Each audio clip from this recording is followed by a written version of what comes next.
Hello, good morning, everybody.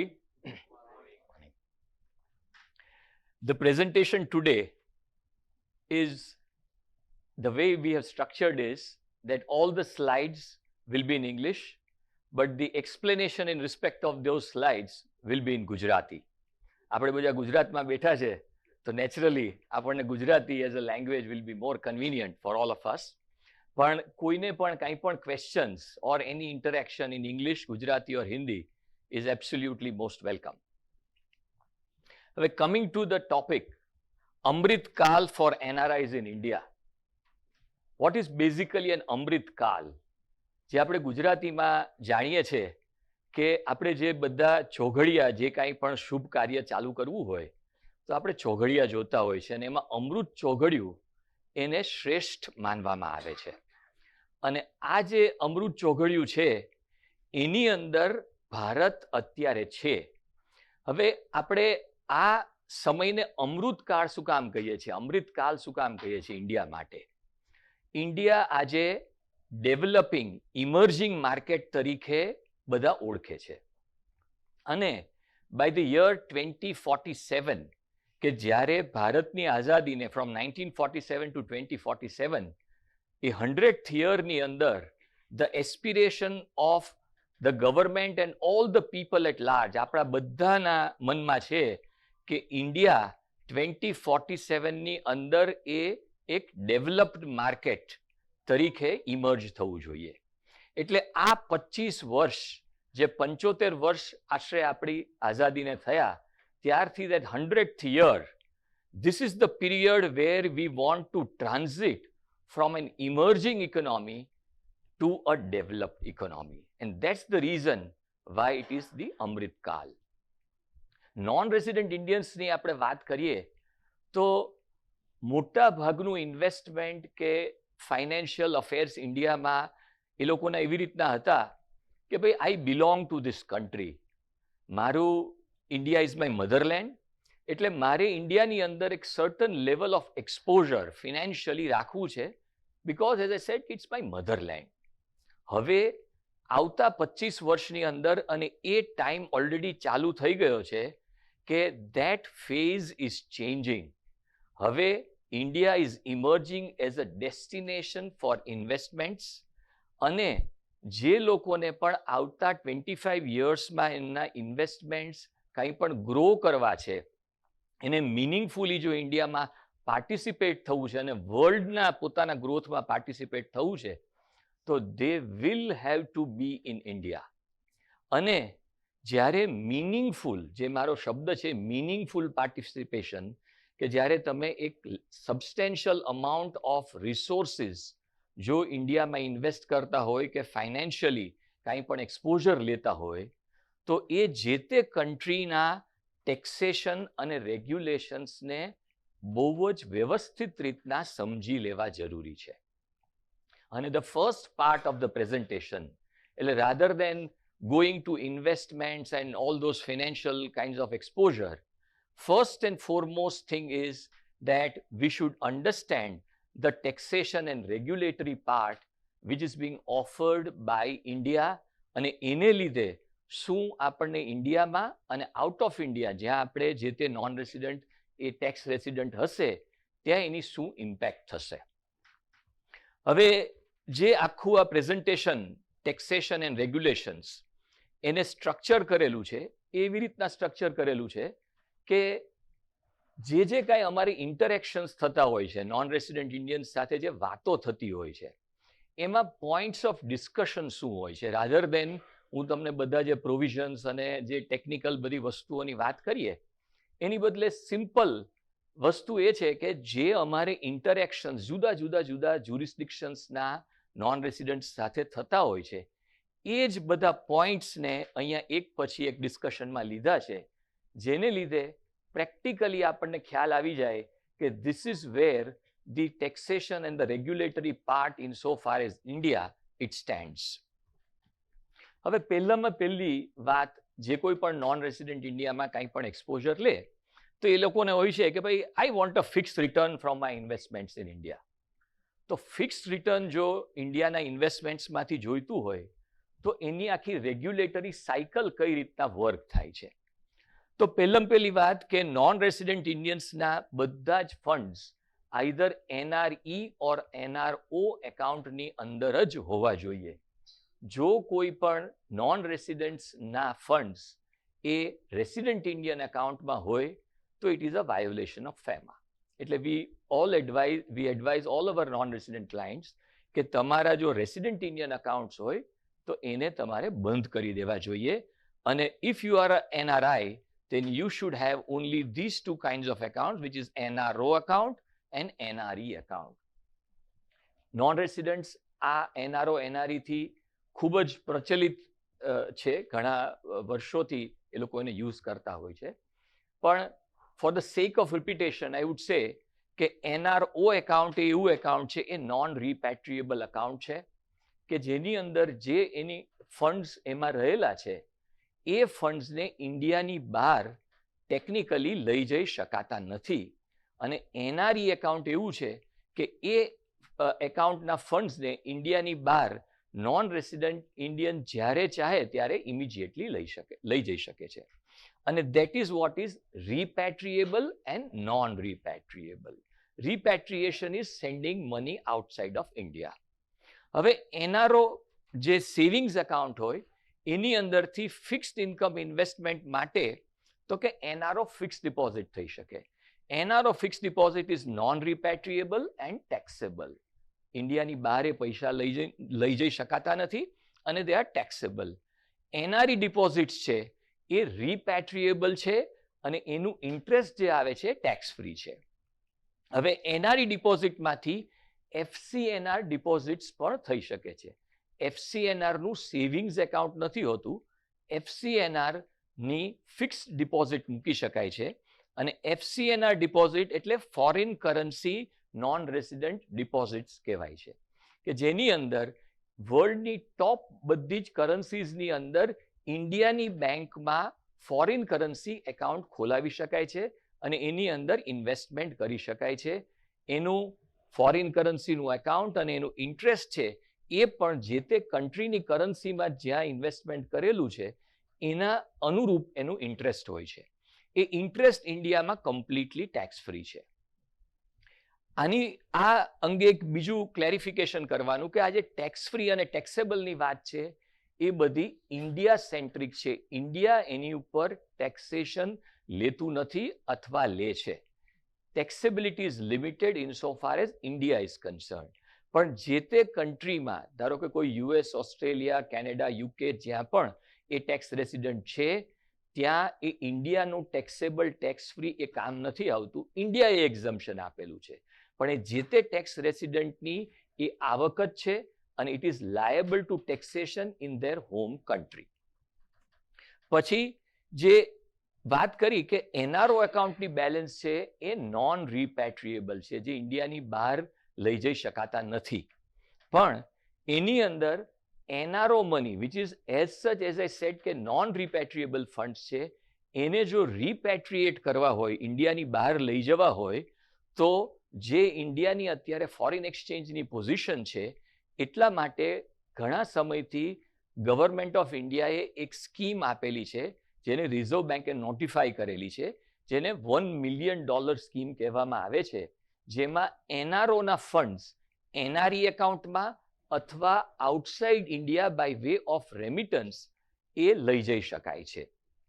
આ scheme ઘણી બધી સરળ છે. ખાલી જે કાંઈ પૈસા ઇન્ડિયાની બહાર લઈ જવા છે એના પ્રોપર ટેક્સીસ જો ભરાઈ ગયેલા હોય તો એ સિમ્પલ પ્રોસેસ એક ચાર્ટર્ડ એકાઉન્ટન્ટ સર્ટિફિકેશન બેંકને આપીએ એટલે બીજે જ દિવસે એ પૈસા NROમાંથી NREમાં અથવા ઇન્ડિયાની બહાર એ પૈસા લઈ જઈ શકાતા હોય છે. This is under that $1 million scheme.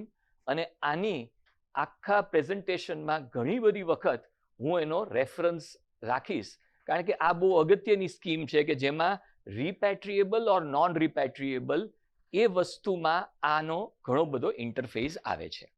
હવે કોઈને એમ થાય કે મારે તો $1 મિલિયન પર પર્સન પર યર જે એની લિમિટ છે એનાથી પણ કોઈ વધારે રકમ ઇન્ડિયાની બહાર લઈ જવી છે તો it can be done by a special permission from the reserve bank of India.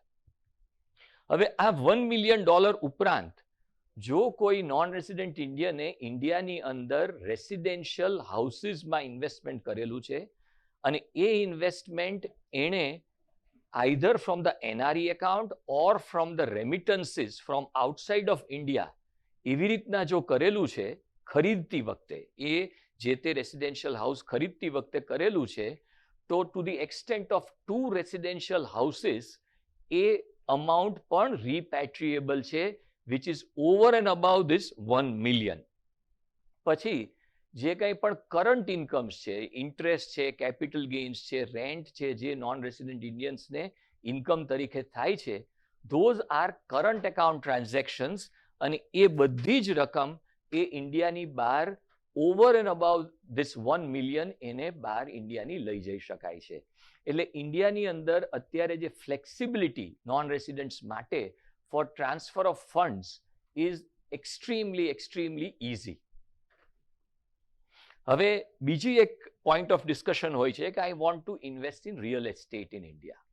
હવે નોન રેસિડેન્ટ ઇન્ડિયનને જ્યારે રિયલ એસ્ટેટમાં ઇન્ડિયામાં ઇન્વેસ્ટમેન્ટ કરવું હોય છે, તો એ પૈસા પોતાના NRI એકાઉન્ટમાંથી ઇન્ડિયાની અંદર કોઈ પણ રિયલ એસ્ટેટની અંદર એ ઇન્વેસ્ટમેન્ટ એઝ સચ કરી શકે છે, વિચ ઇઝ લાઈક કે કોમર્શિયલ. હું એમ કહું કે મારે 6 દુકાનો લેવી છે, 7 ફ્લેટ લેવા છે, 12 પ્લોટ લેવા છે, તો નોન રેસિડેન્ટ ઇન્ડિયન્સ એ બધું જ એ ઇન્વેસ્ટ કરી શકે છે, બાય કરી શકે છે. નંબર ઓફ પ્રોપર્ટીઝ કયા જગ્યાએ લેવી એની માટે કોઈ રિસ્ટ્રિક્શન્સ નથી. આજથી 20-25 વર્ષ પહેલા એવો સિનારીઓ હતો કે નોન રેસિડેન્ટ ઇન્ડિયન્સને કોઈ પણ રિયલ એસ્ટેટ ઇન્ડિયામાં બાય કરવી હોય તો એ રિઝર્વ બેંક ઓફ ઇન્ડિયાની પરમિશન લેવી પડતી હતી. એટલે ગોન આર ધોઝ ડેઝ. કોઈ પણ અમાઉન્ટ ઓફ રિયલ એસ્ટેટ ઇન્ડિયામાં બાય કરી શકે છે. ધ રિસ્ટ્રિક્શન ઇઝ કે એ રિયલ એસ્ટેટનો બિઝનેસ નથી કરી શકતા. એટલે buying and selling, trading of real estate A business નથી કરી શકતા, અને એગ્રીકલ્ચરલ લેન્ડ એ ઇન્ડિયામાં બાય નથી કરી શકતા. જો એની પાસે ઇન્ડિયામાંથી બહાર ગયા એટલે નોન રેસિડન્ટ થયા પહેલા રેસિડન્ટ ઇન્ડિયન તરીકે એ ગમે તેટલી એગ્રીકલ્ચરલ લેન્ડ હોલ્ડ કરતા હોય તો એ હોલ્ડ કરી શકે છે, અને ગમે તેટલી એગ્રીકલ્ચરલ લેન્ડ એને બાય વે ઓફ ઇનહેરિટન્સ એની પાસે આવે છે તો એ રાખી શકે છે. પણ નવી એગ્રીકલ્ચરલ લેન્ડ એ બાય નથી કરી શકતા. હવે રિયલ એસ્ટેટના ટેક્સેશનની જો વાત કરીએ તો એની અંદર 2 years એન્ડ અબાવનું હોલ્ડિંગ હોય તો એને લોંગ ટર્મ કેપિટલ ગેઇન્સની પ્રોવિઝન્સ એને લાગુ પડે, અને long term capital gains tax on real estate is 20%. Short term capital gain જો બિલો 2 yearsનું હોલ્ડિંગ પીરિયડ હોય તો એની અંદર સ્લેબ રેટે ટેક્સેશન થાય છે, અને આ સ્લેબ રેટે ટેક્સેશન થાય છે એટલે એની અંદર TDS એ 30%ના રેટે નોન રેસિડેન્ટના કેસમાં થાય છે. બીજી એક અગત્યની વાત એ છે કે જ્યારે કોઈ પણ નોન રેસિડેન્ટ ઇન્ડિયન પોતાની રિયલ એસ્ટેટ ઇન્ડિયામાં સેલ કરે છે ત્યારે એનું એન્ટાયર કન્સિડરેશન એ that is subjected to TDS. એટલે હું ધારો કે એક પ્લોટ ઓફ લેન્ડ કે અપાર્ટમેન્ટ હું 1 કરોડ રૂપિયામાં વેચું છું, એમાં મારો કેપિટલ ગેઇન માત્ર 20 લાખ છે, પણ because I am a non resident Indian, the way the provisions અને જે એના જ્યુડિશિયલ પ્રોનાઉન્સમેન્ટ્સ છે એ પ્રમાણે મને એ એન્ટાયર 1 કરોડ રૂપિયા ઉપર TDSના પ્રોવિઝન્સ લાગુ પડે. હવે જો મને એમ થાય કે ભાઈ આ તો વધારે પડતું મારું TDS થઈ જાય છે, તો I can approach the income tax department અને I can seek a certification from the income tax department for lower tax deduction. અને આ જે આખી પ્રોસેસ છે એને 1-2 મહિનાનો સમય લાગે છે, પણ એ પ્રોસેસ એ કમ્પ્લીટલી ડ્રિવન છે. એટલે એની એપ્લિકેશન, એનું પ્રોસેસિંગ અને બધું જ છે એ બેઝ છે. એની અંદર કોઈ પર્સનલ એપિયરન્સ ક્યાંય પણ કરવાની જરૂર નથી. રિપેટ્રિએશનની વાત કરીએ તો જેમ અગાઉ મેં વાત કરી એમ 2 રેસિડેન્શિયલ હાઉસીસ, 2 રેસિડેન્શિયલ પ્રોપર્ટીઝ જો ફોરેન કરન્સીમાંથી ઓર NRI એકાઉન્ટમાંથી લીધી હોય તો એનું રિપેટ્રિએશન થઈ શકે છે.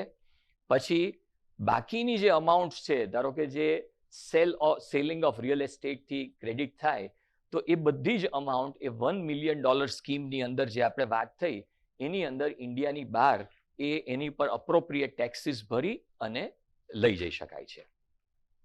હવે એના પછીનો એક પ્રશ્ન જે કોમનલી આવતો હોય છે કે I want to invest or start a business in India. હવે નોન રેસિડેન્ટ ઇન્ડિયનને જો ઇન્ડિયામાં કોઈ પણ બિઝનેસ સ્ટાર્ટ કરવો છે તો naturally funds will go from their NRO NRE account, અને બિઝનેસ છે પાર્ટનરશિપ પ્રોપરાઇટરશિપ કોઈ પણ ફોર્મેટમાં ચાલુ કરી શકે છે. અને પાર્ટનરશિપ પ્રોપરાઇટરશિપ બિઝનેસમાં એક જ રિસ્ટ્રિક્શન છે કે they can not venture into real estate business. By business, I repeat, it is buying and selling and active trading in real estate. પણ non-resident Indians can develop real estate. Plots of land કરી એને આખું develop કરી અને પછી એને cell કરે over a period of time, which is a developmental activity, or plots લઈ બિલ્ડિંગ બનાવે સેલ કરે. આ ડેવલપમેન્ટલ એક્ટિવિટી કરવા માટે કોઈ રિસ્ટ્રિક્શન નથી. અને agricultural activity is also not allowed. When it comes to carrying out business under LLP or company format, એ જ્યાં સુધી બિઝનેસ કરવો છે એલએલપી ઓર કંપની ફોર્મેટમાં, તો એની અંદર ઇન્ડિયાની અંદર જે બધા બિઝનેસીસ ને છે એને બે રીતના કેટેગરાઇઝ કરેલા છે. One is under the automatic route અને another is under the approval route. એટલે બાય એન્ડ લાર્જ જે બિઝનેસીસ આપણે વિચારી શકીએ એની અંદર કોઈ સ્પેસિફિક પરમિશન લેવાની જરૂર નથી, એટલે માટે they are called under the automatic route. અને અપ્રુવલ રૂટની અંદર અમુક હેઝાર્ડસ બિઝનેસીસ છે, ડિફેન્સ રિલેટેડ મેન્યુફેક્ચરિંગ છે, એ બધી વસ્તુઓ અપ્રુવલ રૂટમાં આવે છે. એટલે by and large, to make it simple, non resident Indians can jolly well enter into all these kinds of business activities very seamlessly. હવે ટેક્સેશનની જ્યાં સુધી વાત છે ત્યાં સુધી જે તે એન્ટિટી જેની અંદર જેના થ્રુ એ નોન રેસિડેન્ટ એ બિઝનેસ ચાલુ કરે છે એના જે રેટ્સ ઓફ ટેક્સ અને એના રેગ્યુલેશન્સ છે એને લાગુ પડશે. પણ જે ઇન્કમ જે નોન રેસિડેન્ટ્સને આપવામાં આવશે આ જે તે બિઝનેસ વેન્ચરમાંથી, એ નોન રેસિડેન્ટની પોતાની ઇન્કમ થશે અને they will be subjected to TDS. Non રેસિડેન્ટના TDSની એક જનરલ ડેફિનેશન જો આપણે જોઈએ તો TDSના રેટ સેક્શન 195 એ સ્પેસિફિક પ્રોવિઝન છે જેમાં નોન રેસિડેન્ટ્સના TDS માટેના પ્રોવિઝન્સ છે. સેક્શન 195 ને બહુ જ સરળ રીતના સમજવું હોય તો જેમાં ફ્લેટ રેટ ઓફ ટેક્સ છે, એટલે જેમાં મેં કીધું 20% છે, આગળ જતા કોઈમાં 10% 15%નો ફ્લેટ રેટ ઓફ ટેક્સ છે, તો એ ફ્લેટ રેટ ઓફ ટેક્સ છે that will be the rate of TDS. પણ જ્યાં સ્લેબ રેટ ઓફ ટેક્સ પ્રમાણે ટેક્સેશન થાય છે તો એવા સંજોગોમાં maximum rate which is 30% is the rate of TDS. એટલે એ પ્રમાણે જે તે ઇન્કમ્સ થશે એની ઉપર નોન રેસિડન્ટ્સને જે ડિસ્ટ્રીબ્યુટ કરવામાં આવશે આ બિઝનેસ વેન્ચરમાંથી એની ઉપર એને ટેક્સ થશે. રિપેટ્રિએશનની જ્યાં સુધી વાત છે ત્યાં સુધી જે એલએલપી અને કંપની ફોર્મેટની અંદર જો રિપેટ્રિએબલ બેઝિસથી જો ઇન્વેસ્ટમેન્ટ કરેલું હોય એટલે એની એક સર્ટન ફોર્મેલિટી છે, અને એ ફોર્મેલિટી પ્રમાણે જો એલએલપી અને કંપનીમાં ઇન્વેસ્ટમેન્ટ કરેલું હોય તો એ રિપેટ્રિએબલ રહેશે. જેની અંદર સિમ્પલ વસ્તુ એ છે કે આઈધર જ્યારે એલએલપી અને કંપનીમાં ઇન્વેસ્ટમેન્ટ કરીએ છીએ ત્યારે એ ફંડ્સ છે એ બાય વે ઓફ રેમિટન્સ આવે છે અથવા એનઆરઈ એકાઉન્ટમાંથી જાય છે, એની ફોર્માલિટીઝ કમ્પ્લીટ થાય છે, તો જ્યારે એ પૈસા પાછા આવે છે ત્યારે એ રિપેટ્રિએબલ જ રહે છે. અધરવાઇઝ જે કાંઈ પણ પૈસા પાછા આવે છે આ બિઝનેસ વેન્ચરમાંથી અને એનઆરઓ એકાઉન્ટની અંદર ક્રેડિટ થાય છે, એ અમાઉન્ટ્સને ડેફિનેટલી $1 મિલિયન સ્કીમની અંદર તો ઇન્ડિયાની બહાર લઈ જઈ જ શકાય છે. પછી નેક્સ્ટ અને વેરી કોમન કે I want to invest in shares and PMS, which is Portfolio Management Services in India. હવે એમાં પણ જ્યારે આ ટાઈપનું ઇન્વેસ્ટમેન્ટ શેર્સ ઓર PMSમાં ઇન્ડિયામાં કરવું હોય છે તો એ પૈસા પણ ઓરિજિનેટ થાય છે એનઆરઓ એનઆરઈ એકાઉન્ટની અંદરથી. એ જો એનઆરઈ બેઝડ જ આપણે ઇન્વેસ્ટમેન્ટ કરવું હોય તો નોન રેસિડેન્ટ્સે એનઆરઈ PIS એકાઉન્ટ ખોલાવવું પડતું હોય છે કે જેની અંદર PIS is portfolio investment scheme account. એટલે એની અંદર એનઆરઈ એકાઉન્ટમાંથી ફંડ્સ જાય અને PIS એકાઉન્ટનું જે ડિપોઝિટરી એકાઉન્ટ હોય એની અંદર સ્ટોક્સ ક્રેડિટ થાય, અને એ સ્ટોક્સ જ્યારે સેલ થાય ત્યારે NRI જે રિપેટ્રિએબલ અકાઉન્ટ છે એની અંદર જ એ અમાઉન્ટ્સ ક્રેડિટ થઈ જાય છે. હવે non resident Indians NRO based એટલે નોન રિપેટ્રિએબલ બેઝિસ ઉપર પણ ઇન્ડિયન સ્ટોક માર્કેટમાં શેર્સમાં ઇન્વેસ્ટમેન્ટ કરી શકે છે. એની અંદર જે ફંડ્સ છે એ બેક એન્ડ ફોર્થ જશે એ NRO અકાઉન્ટથી એ ડીમેટ અકાઉન્ટમાં જશે. ટેક્સેશનની જો વાત કરીએ તો એની અંદર લોંગ ટર્મ કેપિટલ ગેઇન એ ક્વોલિફાય થાય છે.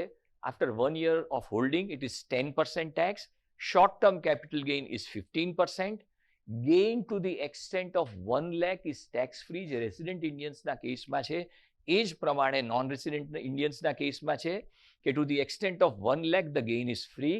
Dividends are taxed at the rate of 20%. અને આ જે છેલ્લી જે મેં વાત એક લખેલી છે કે અંડર સેક્શન 115 કેપિટલ F એવી નોન રેસિડેન્ટ ઇન્ડિયન્સ માટે પ્રોવિઝન છે કે કોઈ પણ શેર્સ જે એણે આઈધર NRI ઓર રેમિટન્સથી ખરીદેલા હોય એ શેર્સ એની પાસે છે, લોંગ ટર્મ કેપિટલ ગેઇનમાં ક્વોલિફાય થાય છે, એ શેર્સ એ વેચે છે, તો એ જે શેર્સ વેચે છે એને સ્પેસિફાઈડ એસેટ જે 115Fમાં બતાવેલી છે એમાં સ્પેસિફાઈડ એસેટ્સમાં બીજા શેર્સ, બીજી કોઈ કંપનીના શેર્સ અથવા બેંક ડિપોઝિટ્સની અંદર જો એ ઇન્વેસ્ટ કરી નાખે છે four a period of 5 years તો એ એન્ટાયર અમાઉન્ટ છે કે જેની પર કેપિટલ ગેઇન લાગેલો છે, જો આખું કન્સિડરેશન ઇન્વેસ્ટ થઈ જાય તો એ કમ્પ્લીટલી ટેક્સ ફ્રી છે. આ ઘણા બધા નોન રેસિડેન્ટ્સ આનો લાભ નથી લેતા હોતા. આ પણ એક બહુ ઇમ્પોર્ટન્ટ પ્રોવિઝન છે. રિપેટ્રિએબિલિટીની વાત કરીએ તો જો ફંડ્સ NRIમાંથી ઓરિજિનેટ થયેલા હોય અને એ જ આ સિસ્ટમમાં ચાલતા હોય તો દે આર રિપેટ્રિએબલ. NROમાંથી ઇન્વેસ્ટમેન્ટ્સ થયેલા હોય તો નોન રિપેટ્રિએબલ. પણ once again that $1 million scheme also remains applicable out here. જે પૈસા ક્રેડિટ થાય છે NROના મેં શેર્સ વેચ્યા, ક્રેડિટ થાય છે, એ $1 million સ્કીમની અંદર તો ઇન્ડિયાની બહાર લઈ જ જઈ શકાય છે. હવે કોઈ એમ કે મારે ઇન્ડિયાના મ્યુચ્યુઅલ ફંડ્સ ઓર AIFsમાં ઇન્વેસ્ટમેન્ટ કરવું છે. હવે મ્યુચ્યુઅલ ફંડ્સમાં ધારો કે equity oriented mutual funds or AIF which is category 1 and category 2. AIFs 3 કેટેગરીમાં ડિવાઈડ કર્યા છે સેબીએ, કેટેગરી 1, 2 એન્ડ 3. એમાં કેટ 1 અને 2ના જે AIFs છે અને ઇક્વિટી બેઝડ મ્યુચ્યુઅલ ફંડ્સ એનું ટેક્સેશન ઇન્ડિયામાં છે એ only at the time of redemption છે. રિડમ્શન સિવાય એની પર ટેક્સેશન થતું નથી.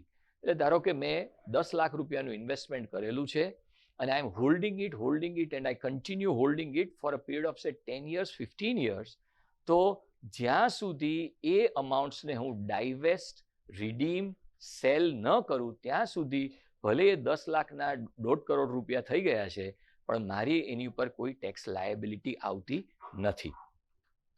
હવે જે રેટ્સ ઓફ ટેક્સની વાત છે એની અંદર આમાં પણ જેમ શેર્સ છે એની અંદર long term capital gain is 10%, short term capital gain is 15%, dividend is 20%. આ બધા ફ્લેટ રેટ્સ ઓફ ટેક્સ છે irrespective of the amount of gain that you generate.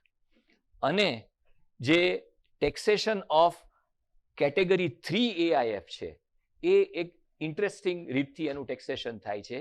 A category 3 AIF નું ટેક્સેશન છે એ ફંડ લેવલે થઈ જાય છે. એટલે ફંડ જે ઇન્વેસ્ટ કરેલો હોય છે એ જ એનો ટેક્સ ભરી દે છે અને ઇન્વેસ્ટરના હાથમાં એ ટેક્સ ભરાયા પછીની રકમ જ આપવામાં આવે છે અને એની માટે ઇન્વેસ્ટરે કોઈ જાતના ટેક્સેશનની લાયબિલિટી રહેતી નથી.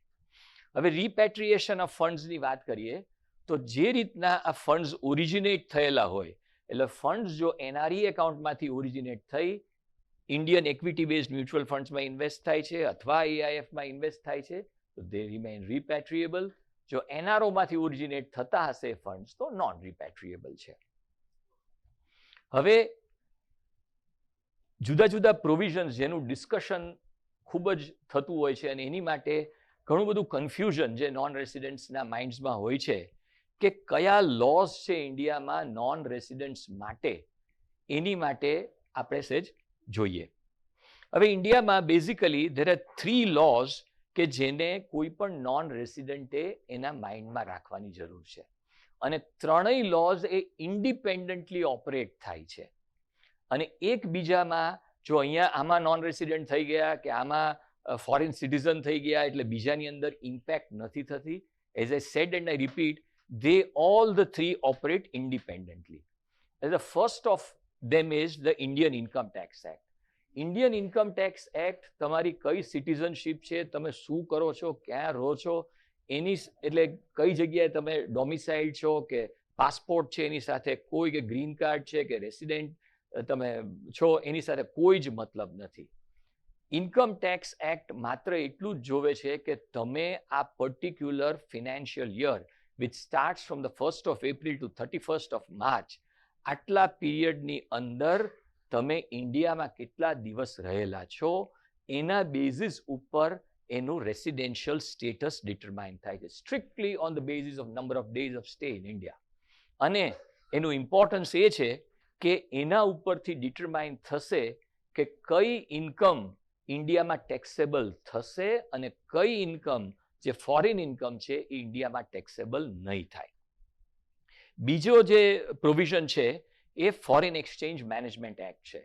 અને નોન રેસિડન્ટ્સને ઇન્ડિયાની બહાર જે રહેતા હોય એની માટે ફેમાને સમજવો કે આ કયો લો, યુકે અમેરિકા ગમે ત્યાં હોય તો એને ઇન્ડિયામાંથી ઇન્કમ થાય તો ઇન્ડિયા કહેશે કે under the source rule will tax you, અને ધોઝ કન્ટ્રીઝ વુડ સે કે under the resident rule, if you are a resident, tax resident of our country, then you need to pay taxes on the incomes which have been generated from that country where you are a resident over and above the incomes which have been generated from across the world. તો આપણને obvious question એ થાય કે તો પછી મારે બે વાર tax ભરવાનો થાય, મારે સોર્સ પ્રમાણે અને મારા રેસિડન્સ પ્રમાણે. હવે એનો મિટિગેશન એવી રીતના છે કે there are double taxation avoidance agreements between India and all the major jurisdictions of the world. એટલે બે કન્ટ્રી પોતે અગ્રીમેન્ટ્સ રીચ કરતા હોય છે કે ઇન ઓર્ડર કે પોતાના જે કોઈ સિટીઝન્સ એકબીજા જ્યાં એકબીજા ઇન્વેસ્ટમેન્ટ્સ કરે છે તો એને ડબલ ટેક્સેશન ન ભોગવવું પડે. અને એ જે એગ્રીમેન્ટ્સ હોય છે એને ડબલ ટેક્સેશન અવોઇડન્સ એગ્રીમેન્ટ્સ કહેવામાં આવે છે. આ ડબલ ટેક્સેશન અવોઇડન્સ એગ્રીમેન્ટ્સની અંદર એક જે મોસ્ટ ઇમ્પોર્ટન્ટ જે પ્રોવિઝન એ હોય છે કે જો કોઈ ઇન્કમ એક પર્ટિક્યુલર કન્ટ્રીમાં ટેક્સ થઈ જાય છે અને which is offered to tax in some other country, તો એ કન્ટ્રીમાં જ્યારે ટેક્સ થાય છે ત્યારે જે સોર્સ કન્ટ્રીમાં એનો ટેક્સ થયેલો હોય છે એની એને ટેક્સીસની ક્રેડિટ મળી જાય, which is under the credit rule, કે ક્રેડિટ બેઝ પર એની જે કંઈ ટેક્સ હોય એની ક્રેડિટ મળી જાય. બીજો છે એ there is an exemption method. Exemption મેથડની અંદર ઘણા DTAAs એવી રીતના વર્ડેડ હોય છે કે એક કન્ટ્રીમાં જો એક પર્ટિક્યુલર ઇન્કમ ટેક્સેબલ થઈ ગઈ હોય તો બીજા કન્ટ્રીની અંદર એ એક્ઝમ્પ્ટ છે, પણ then it has to be a part of this DTAA. અને આ DTAA ની એક જનરલ મોસ્ટ ઇમ્પોર્ટન્ટ પ્રિન્સિપલ એવો છે કે જે તે કન્ટ્રીના લોઝ ગમે તે હોય ઇન ટર્મ્સ ઓફ ટેક્સેશન, અને DTAAમાં જો ફેવરેબલ પ્રોવિઝન્સ હોય in terms of rates of tax or any kinds of provisions which are favorable, તો non-resident ને રાઇટ છે ચૂઝ કરવાનો કે મારે એ કન્ટ્રીના ટેક્સના રેટ્સ અને રૂલ્સ છે એની બદલે DTAA જો મને ફેવરેબલ છે તો એ પણ હું એનો એડવાન્ટેજ લઈ શકું. હવે એક ઘણા બધા non resident specially US base non રેસિડન્ટ્સને એક એવું હોય છે કે એ લોકો પાસે જો green card or US citizenship હોય અને એ પ્રિડોમિનન્ટલી જો ઇન્ડિયામાં રહેતા હોય તો એનું રેસિડેન્શિયલ સ્ટેટસ અંગે શું થાય? આ ક્વેશ્ચન બહુ જ એ લોકોના માઇન્ડ્સમાં હોય છે, કારણ કે ઘણા બધા યંગ એન્ડ એલ્ડરલી બધા લોકો આ ટાઈપની સ્ટેટસની અંદર હોય છે.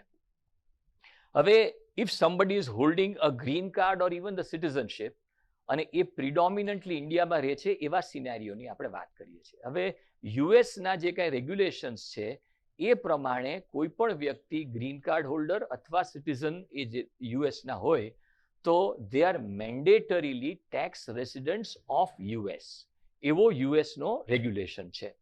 હવે ઇન્ડિયા એમ કહેશે, જે આપણે ડેફિનેશનને ઇન્ડિયન ઇન્કમ ટેક્સ એક્ટની વાત કરતા હતા કે ભાઈ according to the number of days of stay તમે તો ઇન્ડિયામાં જ રહ્યા છો, તો ઇન્ડિયા એમ કહેશે કે because you have stayed for this many number of days you are a Indian tax resident. તો એ સંજોગોમાં એવું થશે કે એ person becomes a tax resident of both the jurisdictions, India as well as US. તો આની માટે ટુ મિટિગેટ ધીસ એ જે DTAA ઇન્ડિયા અને યુએસ છે એની અંદર ટાઈ બ્રેકર રૂલ્સ છે કે આવી રીતના જો ટાઈ થાય, બંને કન્ટ્રીના ટેક્સ રેસિડન્ટ્સ કોઈ પણ વ્યક્તિ બની જાય તો there are tie breaker rules. અને ટાઈ બ્રેકર રૂલમાં દેર આર સેવરલ સ્ટેપ્સ.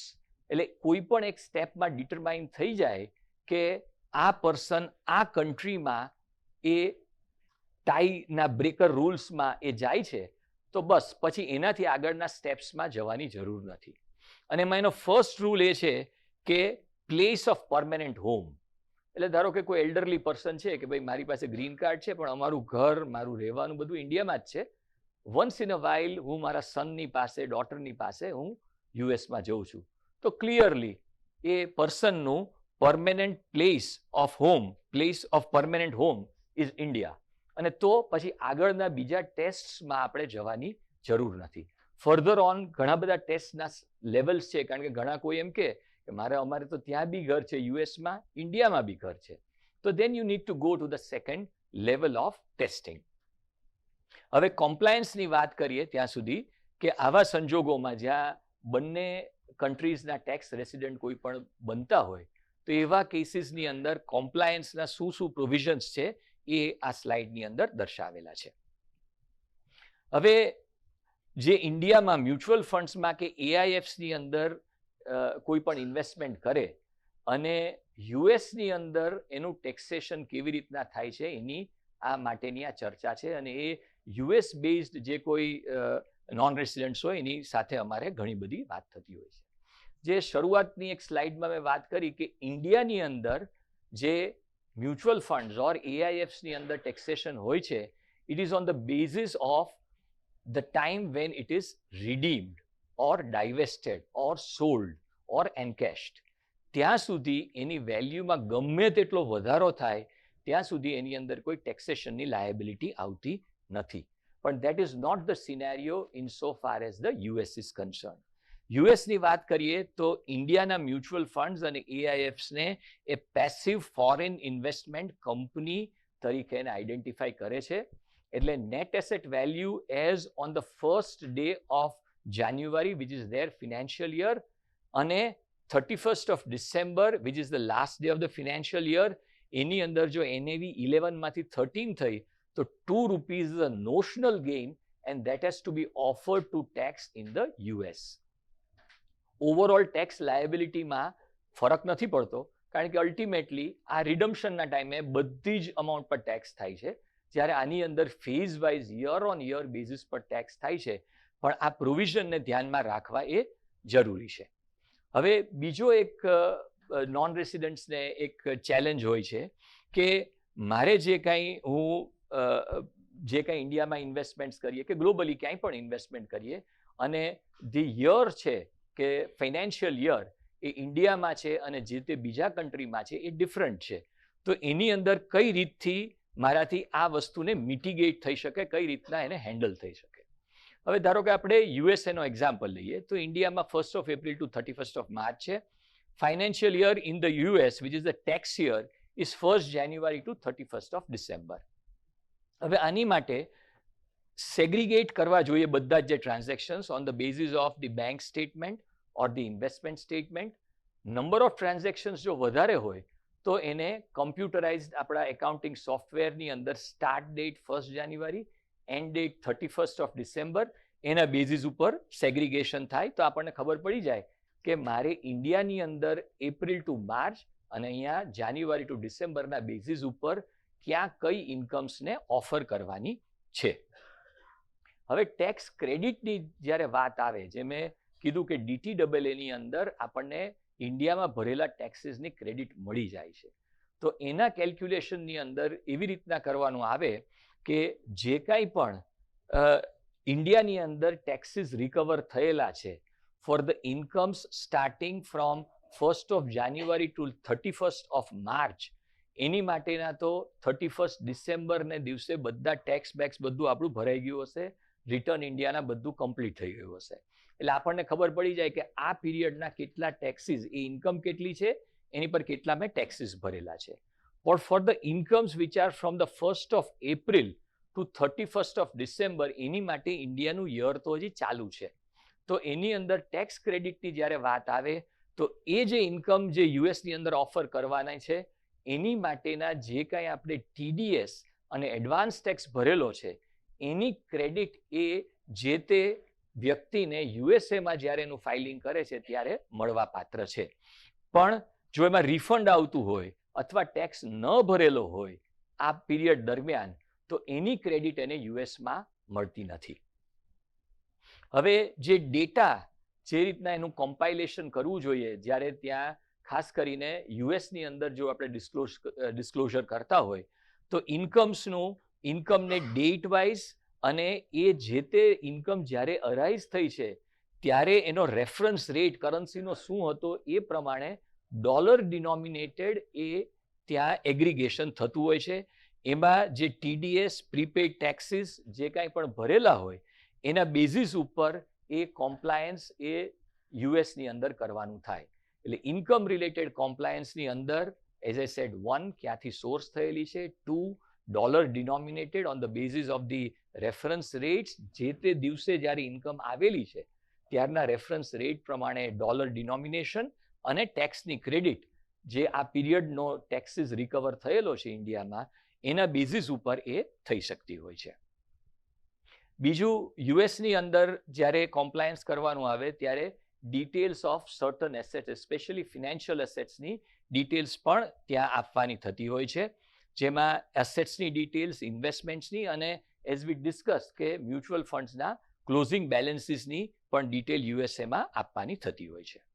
હવે એક કોમન ક્વેશ્ચન બધા નોન રેસિડન્ટ્સને થતો હોય છે કે મારી પાસે ઇન્ડિયામાં પેન નંબર છે અને મેં લીધો છે પેન, તો મારે શું ઇન્ડિયામાં year on year rather every year મારે રિટર્ન ભરવાની ઇન્કમ ટેક્સની જવાબદારી છે ખરી?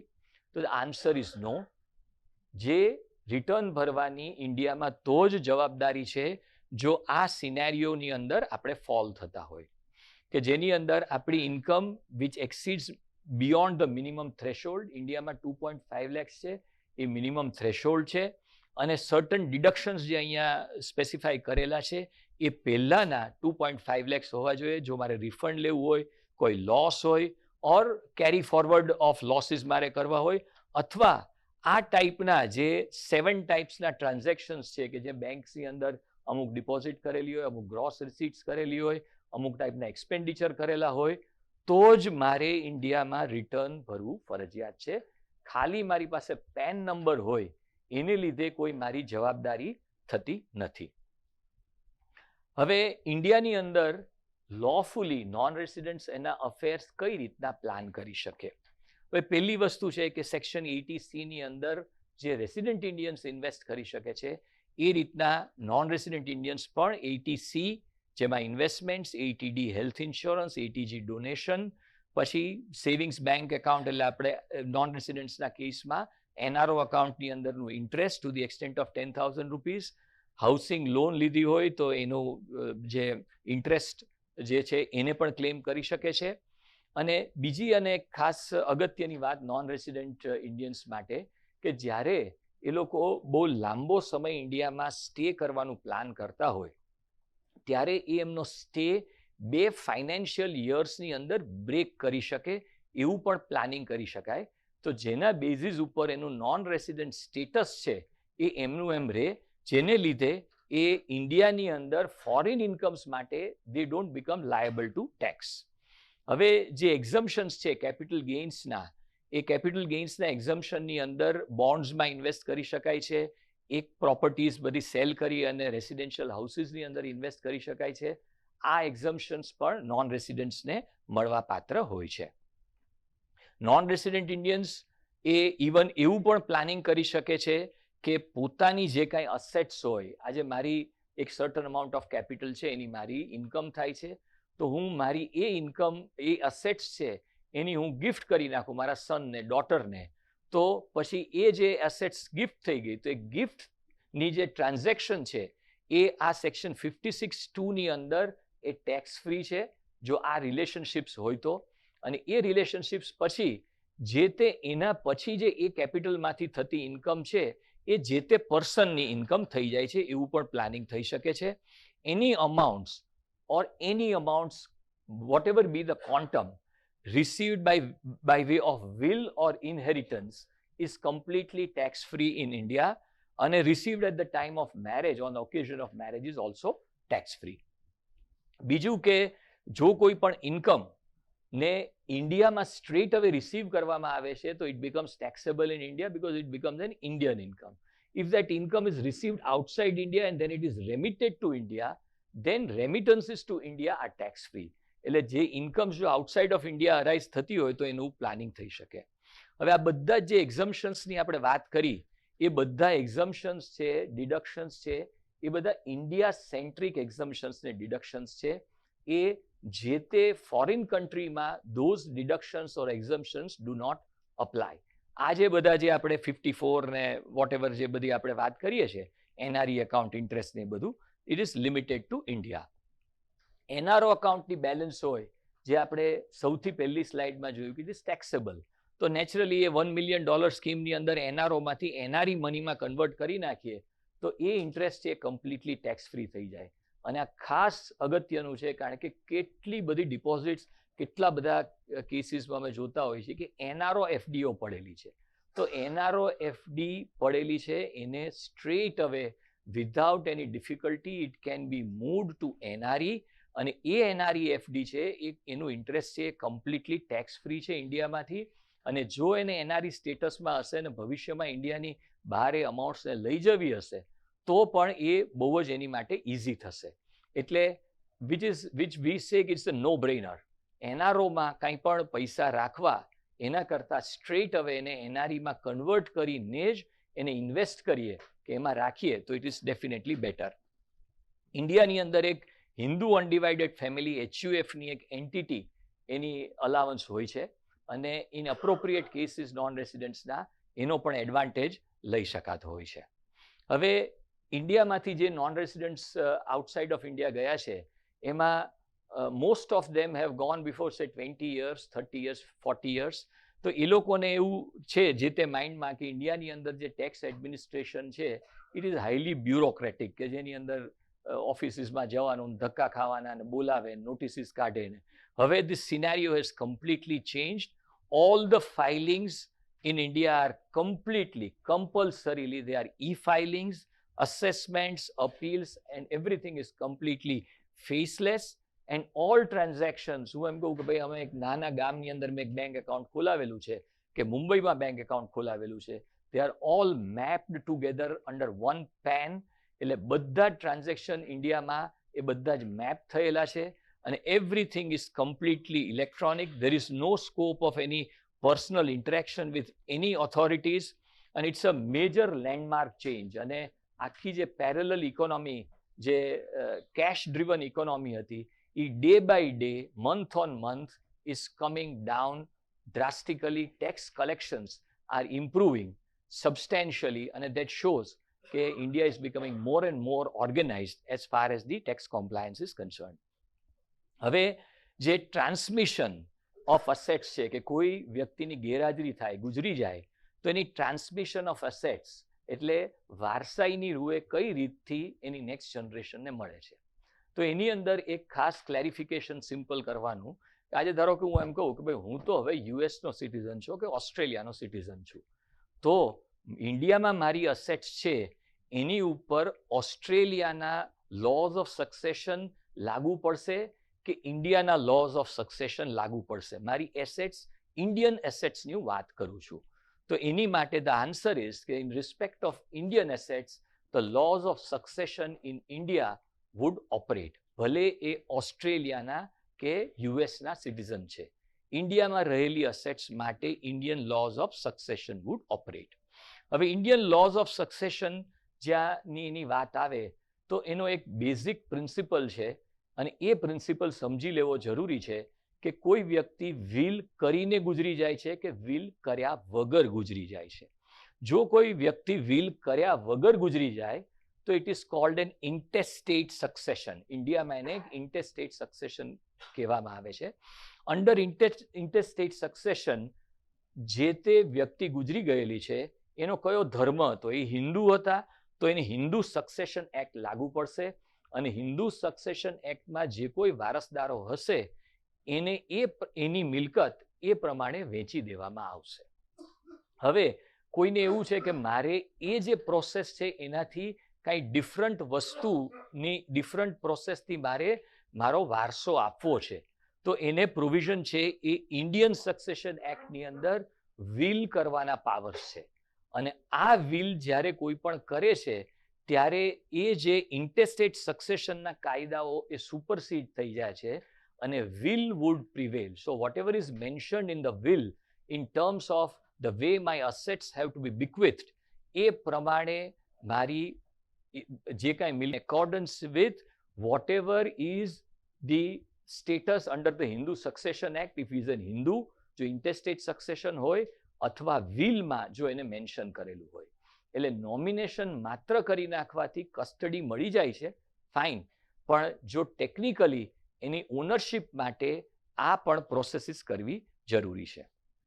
હવે એની માટે એક સિમ્પલ ક્વેશ્ચન જે આવતો હોય છે બધાનો કે ભાઈ મારે વિલ એક્ઝિક્યુટ કરવું છે તો હવે હું ઇન્ડિયા આવીશ ને ત્યારે આપણે ચોક્કસ વિલ કરી નાખવું છે, પણ એ ઇન્ડિયામાં ફિઝિકલી આવવાની જરૂર નથી. A will can be prepared anywhere, even outside of India. The testator જે વિલ બનાવનાર છે એને સાઇન કરવાની છે, એને 2 વિટનેસીસ રાખવાના છે. વી આઈડિયલી એડવાઇઝ કે તમે જે તે કન્ટ્રીમાં જ્યાં વિલ બનતું હોય ત્યાં નોટરી પબ્લિકની હાજરીમાં કરો અને જે વિટનેસીસ હોય એના ડિક્લેરેશન્સ લઈ લો before notary public. That is good enough. You need not come all the way to India, and that will is also a valid will. એટલે એ રીતથી એનું જે કાંઈ એના મનમાં છે એ બધી વસ્તુઓ એ પૂરી કરી શકે છે. હવે this brings end to my part which is taxation and regulation. હવે Rajit will take over for his part. Thank you.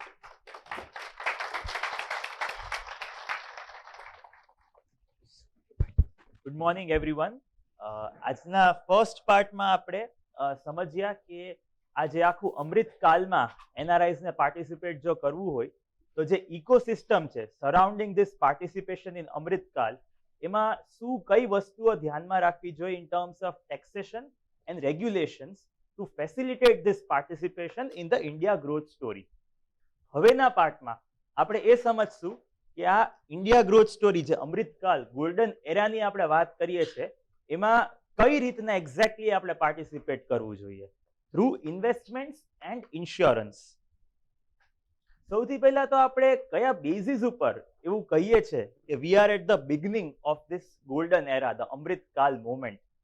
કઈ રીતે આપણે એવી રીતના ક્લેમ કરી શકીએ કે we are at the cusp of this new era, એ સમજીએ તો જે ઇકોનોમિક પેરામીટર્સ છે જેના બેઝિસ ઉપર એક કન્ટ્રીની ઇકોનોમીની પોઝિશન ડિટરમાઇન કરી શકીએ એ ધ્યાનમાં રાખવી ખૂબ જ જરૂરી છે. સૌથી ફંડામેન્ટલ આસ્પેક્ટ કોઈ પણ ઇકોનોમીના પરફોર્મન્સને ઇન્ડિકેટ કરવા એ એનો ગ્રોથ રેટ છે. તો ઇન્ડિયાનું જીડીપી જે બધાની સમ ટોટલ ઇન્કમ છે, આખા ઇન્ડિયામાં જેટલા લોકો ગુડ્સ એન્ડ સર્વિસીસ પ્રોડ્યુસ કરતા હોય બધાની ઇન્કમનો ટોટલ જે જીડીપી છે એનો ગ્રોથ રેટ જોઈએ તો ઇન્ડિયા અત્યારે વર્લ્ડની fastest growing economy in the top 20 economies of the world છે. અને અત્યારે જ નહીં but since last a few years the Indian economy has been the fastest growing economy in the top 20 economies of the world. અને last જે RBI ની monetary policy announcement થઈ હતી એમાં તો આરબીઆઈ આનાથી પણ વધારે એટલે કે 7% નો ગ્રોથ ફોરકાસ્ટ કરી રહી છે.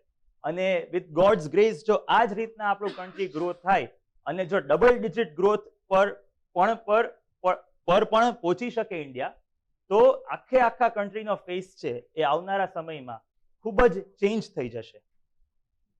ઇન્ટરેસ્ટ રેટ્સ જે કન્ટ્રીની સેન્ટ્રલ બેંક એટલે ઇન્ડિયાના કેસમાં આરબીઆઈ અનાઉન્સ કરતી હોય છે એ પણ એક બહુ જ ઇમ્પોર્ટન્ટ ઇન્ડિકેશન છે ઇકોનોમીના પરફોર્મન્સ માટે, કારણ કે એ કોઈ પણ ઇન્વેસ્ટરને કોઈ પણ પર્સન જે બોરો કરીને ઇન્વેસ્ટ કરવા માંગે છે ઇન્ડિયાની ઇકોનોમીમાં એને એક ક્લેરિટી અને વિઝિબિલિટી આપે છે. તો આપણે ઇન્ડિયાના અત્યારે ઇન્ટરેસ્ટ રેટ્સ જોઈએ અને એને લાસ્ટ યરના રેટ સાથે કમ્પેર કરીએ તો બાય એન્ડ લાર્જ એ સેમ રહ્યા છે, which proves that the rates have been stable. એટલે આ સ્ટેબિલિટી એક બહુ જ પોઝિટિવ ઇન્ડિકેશન છે કોઈ પણ ઇન્વેસ્ટર માટે જે બોરો કરી અને ઇકોનોમીમાં ઇન્વેસ્ટ કરવા માંગે છે, જેનાથી એને એક ઘણી સારી વિઝિબિલિટી અને ક્લેરિટી મળી શકે છે એના ફર્ધર ઇન્વેસ્ટમેન્ટ પ્લાન્સ માટે. સ્ટોક માર્કેટ, જેને આપણે ઇકોનોમીનો બેરોમીટર કહીએ છીએ, એ આ સ્ટોક માર્કેટ પરફોર્મન્સ અગર આપણે લાસ્ટ 1 યરમાં બધી મેજર ઇકોનોમીઝનો જોઈએ તો ઇન્ડિયાનો જે ગ્રોથ રહ્યો છે, સેન્સેક્સનો જે ટોપ 30 ઇન્ડિયાની કંપનીઝ છે એનો જે ઇન્ડેક્સ છે જે પોપ્યુલરલી આપણે ફોલો કરતા હોઈએ છીએ, તો એક એવરેજ રેટ રહ્યો છે as compare to the rest of the world. પણ આપણે જો ચાઇના સાથેની કમ્પેરિઝન કરીએ, which is the most frequently compared economy, જે એક ઇમર્જિંગ માર્કેટ છે બીજી, તો એના કરતા ઇન્ડિયાની ઇકોનોમી, ઇન્ડિયાની આઈ મીન સ્ટોક માર્કેટનો ગ્રોથ ઘણો સારો રહ્યો છે. સાથે સાથ રશિયા, જેનો ગ્રોથ, જેની સ્ટોક માર્કેટનો ગ્રોથ હાઈએસ્ટ રહ્યો છે લાસ્ટ 1 યરમાં, એનો આપણે એને વધારે થોડું સમજીએ તો આગલા વર્ષોમાં આપણે સૌ જાણીએ છીએ કે રશિયામાં થોડા જીઓપોલિટિકલ ટેન્શન્સ હતા, વોરના ફેઝથી પાસ થઈ રહ્યું હતું, જેના કારણે એની સ્ટોક માર્કેટમાં ઘણું બધું કરેક્શન આવેલું હતું અને એક લો બેઝ ક્રિએટ થઈ ગયો હતો, જેના કારણે આ હાઈ ગ્રોથ રેટ અત્યારે આપણે જોઈ શકીએ છીએ. અને આપણે સૌ આ વર્લ્ડ એટ લાર્જ સમજે છે કે રશિયા છે એનો સ્ટોક માર્કેટનો ગ્રોથ ભલે આટલો હાઈ હોય, but it is not a investable market for obvious reasons that we all understand. એક ઇન્ટરેસ્ટિંગ બાબત એ પણ છે કે ઇન્ડિયાના સેન્સેક્સ નો જે ઇન્ડેક્સ છે એનો ગ્રોથ ભલે આ 12% જેટલો હોય, પણ મિડ કેપ અને સ્મોલ કેપ ઇન્ડેક્સ છે જે બિયોન્ડ 100 એન્ડ બિયોન્ડ 250 કંપનીઝની વાત આપણે કરીએ ઇન્ડિયામાં, તો એનો ગ્રોથ રેટ ઘણો સારો રહ્યો છે, જે પ્રૂવ કરે છે કે ઇન્ડિયામાં આ બધી કંપનીઝ છે જે ટોપ 100 કંપનીઝને બિયોન્ડ છે, એમાં ઘણો સારો અર્નિંગ્સ ગ્રોથ થવાની પોટેન્શિયલ છે, મલ્ટીબેગર રિટર્ન જનરેટ થવાની શક્યતા છે, કારણ કે આ બધી કંપનીઝ ઘણા ડાયવર્સિફાઈડ સેક્ટર્સમાં હોય છે અને ઘણો સારો ગ્રોથ પોટેન્શિયલ ધરાવતી હોય છે.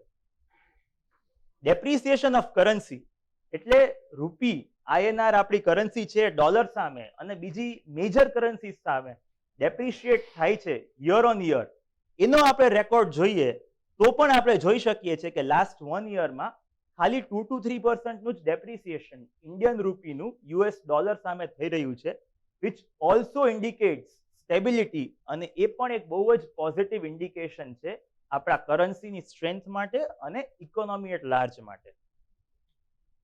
હવે આપણે સમજીએ કે આ અમૃત કાલ જે મોમેન્ટ છે એના શું ડ્રાઈવર્સ છે. અત્યારે આપણે બધા ઇકોનોમિક સ્ટેટિસ્ટિક્સ અને ફિગર્સ ને ફેક્ટ્સ જોયા, હવે આપણે આના ડ્રાઈવર્સને સમજીએ તો સૌથી મોટો ડ્રાઈવર આ અમૃતકાલ મુવમેન્ટનો એ છે આપણી ડેમોગ્રાફી, એટલે કે આપણું થ્રાઇવિંગ 1.5 બિલિયન 150 crores નું nearly population, which is almost at par with China to become the largest population in the entire world. આ આખું આપણું જે હ્યુજ પોપ્યુલેશન છે એ એક અલગ જ લેવલની એક મેમોથ ડિમાન્ડ ક્રિએટ કરે છે ફોર ગુડ્સ એન્ડ સર્વિસીસ, અને એના કારણે ઇકોનોમીનો આ ગ્રોથ છે એ આપણે આટલો સારો અને ફાસ્ટ જોઈ શકીએ છીએ. અને એક ઇન્ટરેસ્ટિંગ બાબત એ છે કે આ મેજોરિટી ઓફ ધીસ પોપ્યુલેશન આ જે છે એ ઘણું યંગ છે, જેને પોપ્યુલરલી આપણે જેન્ઝીઝ અને મિલેનિયલ્સ કહે છે મારી એજ ગ્રુપના. એ બધા ઘણા ટેલેન્ટેડ છે, સ્કિલ્ડ છે, and they are ready to take India to its next level of growth. બીજી એક ઇમ્પોર્ટન્ટ બાબત જે આપણે સૌ જાણીએ છીએ એ છે ઇન્ડિયાની ગવર્નન્સ, જે અત્યારની પ્રેઝન્ટ ગવર્મેન્ટ છે લાસ્ટ 10 યર્સથી ઘણી સારી મેજોરિટીથી પાવરમાં રહી શકી છે, અને આ સ્ટ્રેન્થ અને સ્ટેબિલિટીના કારણે બધી જે પોલિસીઝ ગવર્મેન્ટ ધારતી હોય એ બહુ સ્મૂધલી ઇમ્પ્લિમેન્ટ કરી શકે છે, અને પોલિસીનું આખું એન્ફોર્સમેન્ટ છે એ ઘણું સરળતાથી થઈ શક્યું છે. બીજી એક સારી એ પણ વસ્તુ છે કે જે ટેક્સ રિફોર્મ્સ ગવર્મેન્ટે ઇન્ટ્રોડ્યુસ કર્યા છે, be it indirect tax in form of GST or direct tax reforms, એ ઘણા જ પાથ બ્રેકિંગ છે. આપણે દર મંથલી આપણે જોઈ શકીએ છીએ કે જે GST કલેક્શન્સ છે એ નવા રેકોર્ડ્સ બ્રેક કરે છે, અને even direct tax income tax collections છે એ પણ probably for the first time or after a very long time જે બજેટેડ એસ્ટિમેટ્સ છે એને પણ ક્રોસ કરે છે. આ દેખાડે છે કે આપણી અત્યારે ટેક્સેશનના જે reforms in terms of the administrative structure જે આપણે આગલા પાર્ટમાં જોયા એ કેટલા પ્રોડક્ટિવ છે અને એના કારણે ટેક્સ કલેક્શન કેટલું સારું વધી રહ્યું છે અને એફિશિયન્સી એની કેટલી સારી થઈ રહી છે. સાથે સાથે જે બિઝનેસ એન્વાયરમેન્ટ પ્રમોટ કરવા ગવર્મેન્ટની પોલિસીઝ રહી છે એ પણ ખૂબ જ ફ્રેન્ડલી રહી છે અને ઇન્ડિયાનું ઇઝ ઓફ ડુઈંગ બિઝનેસનું એક રેન્કિંગ જે હોય છે જેમાં બધી વર્લ્ડની મેજર ઇકોનોમીઝમાં જે બિઝનેસ એન્વાયરમેન્ટ છે એ કેટલું ફ્રેન્ડલી છે, કેટલું એન્કરેજિંગ છે, એની જે તુલના થતી હોય છે એમાં પણ એનું રેન્કિંગ ઇન્ડિયાનું એ બહુ જ ઘણું ખરું ઇમ્પ્રુવ થયું છે લાસ્ટ 10 યર્સમાં. કેપિટલ માર્કેટ્સની આપણે વાત કરીએ તો ઇન્ડિયાની જે ફિનાન્શિયલ માર્કેટ્સ છે એના રેગ્યુલેટર સેબી એની જે કાંઈ ઇન્વેસ્ટર પ્રોટેક્શનની બધી જે રિફોર્મ્સ છે એની માટે વર્લ્ડ ઓવર રેકગ્નાઇઝ થાય છે, એકનોલેજ થાય છે અને જે ટ્રાન્સપેરન્સી આખી આપણી કેપિટલ માર્કેટ્સ અત્યારે ચાલી રહી છે એ વર્લ્ડ ઓવર લોકો ઘણી સારી રીતે રેકગ્નાઇઝ કરે છે અને ઘણા સારા ઇકોનોમીઝ, ઘણા ડેવલપ્ડ ઇકોનોમીઝ સુપર પાવર્સ કરતા પણ સારી રીતે જે કેપિટલ માર્કેટ્સ છે આપણી એ ફંક્શન થઈ રહી છે. પબ્લિક સેક્ટર જેને આપણે ઓલવેઝ ક્રિટિસાઇઝ કરતા આવ્યા છે કેટલા વર્ષોથી અને આપણે ઘણી બધી સ્ટોરીઝ સાંભળતા આવ્યા છે because of its inefficiencies all these years, એમાં પણ ઘણો બધો ચેન્જ જોવા મળ્યો છે in terms of its productivity and functioning જે એના પ્રોફિટેબિલિટી અને એના રેવન્યુઝમાં રિફ્લેક્ટ થાય છે. અને એટલું જ નહીં પણ આપણે સ્ટોક માર્કેટ પરફોર્મન્સ પણ જોઈએ મેજર પબ્લિક સેક્ટર કંપનીઝનું તો એ પણ લાસ્ટ 2 to 4 યર્સમાં ખૂબ જ સારું રહ્યું છે અને લેક્સ ઓફ કરોડ્સની માર્કેટ કેપિટલાઇઝેશન આ બધા પબ્લિક સેક્ટર એન્ટરપ્રાઇઝીસમાં એડ થઈ છે because of this improvement in the functioning, the efficiency and the independence that the government has given to the operations of this public sector companies. આપણે central bank RBI ની વાત કરીએ તો એનો role હોય છે ક્રેડિટ કંટ્રોલ એન્શ્યોર કરવો અને કોઈ પણ પ્રકારની સ્લાઇટેસ્ટ ઓફ ધ ઇકોનોમિક ક્રાઇસિસ હોય એને અવોઇડ કરવાનો. તો એની આપણે જ્યારે એનાલિસિસ કરીએ તો આરબીઆઈ ના રિફોર્મ્સ ખૂબ જ નોટવર્ધી રહ્યા છે અને એક સ્લાઇટેસ્ટ કોઈ પણ ચાન્સ હોય કોઈ પણ પ્રકારની ક્રાઇસિસ, ઇકોનોમિક ક્રાઇસિસ આવવાનો તો એમાં પણ આરબીઆઈએ ટાઈમલી એક્ટ કરી in a very agile manner અને એને અવોઇડ કરવાના બધા જ સ્ટેપ્સ લીધા છે. ઇન્ડિયાની જીઓપોલિટિકલ સ્ટ્રેન્થ જોઈએ એટલે કે એના diplomatic relations with all the major countries of the world, then they are at a new scale altogether. અને આનો એડવાન્ટેજ એ છે કે આ સારા ડિપ્લોમેટિક રિલેશન્સનો ઇન્ડિયા પોતાના financial advantage in terms of પોતાના ઇકોનોમિક ઇન્ટરેસ્ટ માટે બહુ જ સારી રીતના કેપિટલાઇઝ કરે છે.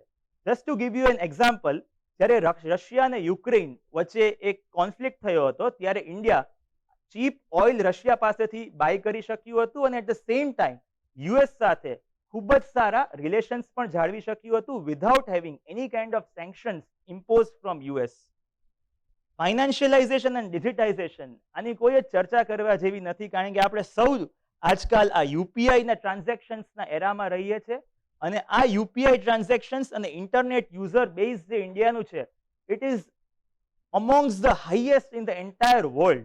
અને બીકોઝ ઓફ ધીસ ફાઇનાન્શિયલાઇઝેશનનો આ જે કલ્ટ પ્રોડ્યુસ થયો છે, જે નાનામાં નાના ઇન્વેસ્ટર અત્યારે રિટેલ ઇન્વેસ્ટરની જે સ્ટ્રેન્થ ઇન્ડિયામાં ડેવલપ થઈ રહી છે અને બધા જ ફિનાન્શિયલ માર્કેટ્સમાં પાર્ટિસિપેટ કરી રહ્યા છે, એના કારણે હવે ઇન્ડિયા ફોરેન ઇન્ફ્લોઝ ઉપર ડિપેન્ડન્ટ નથી રહ્યું. એક સમય હતો જ્યારે એફઆઈઆઈ ફ્લોઝ ઉપરથી આખી ઇન્ડિયન માર્કેટ્સ ચાલતી હતી. તો એફઆઈઆઈઝના ફ્લોઝ નેગેટિવ થાય તો માર્કેટ પણ એ રીતે ફોલો કરે અને પોઝિટિવ થાય તો પણ સિમિલરલી એ રીતે ચાલે. પણ હવે because of this cult of financialisation અત્યારે ડોમેસ્ટિક ઇન્વેસ્ટર્સ અને ડોમેસ્ટિક ઇન્સ્ટિટ્યુશન્સની સ્ટ્રેન્થ એટલી સારી થઈ ગઈ છે કે ઇન્ડિયા એના પોતાના ડોમેસ્ટિક ઇન્વેસ્ટર્સના ફ્લોઝ ઉપર જ આખી માર્કેટ એની ચલાવી શકે છે. કન્ઝમ્પશનની વાત કરીએ તો India is right now the fastest growing consumer market in the world. આ એક $2,000 પર કેપિટા ઇન્કમનો માર્ક ઇન્ડિયાએ જ્યારથી ક્રોસ કર્યો ત્યારથી આખું કન્ઝમ્પશનની પેટર્ન જે પહેલે નેસેસિટીઝ ઉપર હતું એ હવે ડિસ્ક્રિશનરી કન્ઝમ્પશન એટલે થોડા હાઈ વેલ્યુ ગુડ્સ ઓર લક્ઝરી ગુડ્સ તરફ શિફ્ટ થઈ રહ્યું છે અને અત્યારે પર capita income has cross $2,700 which is a very astonishing mark.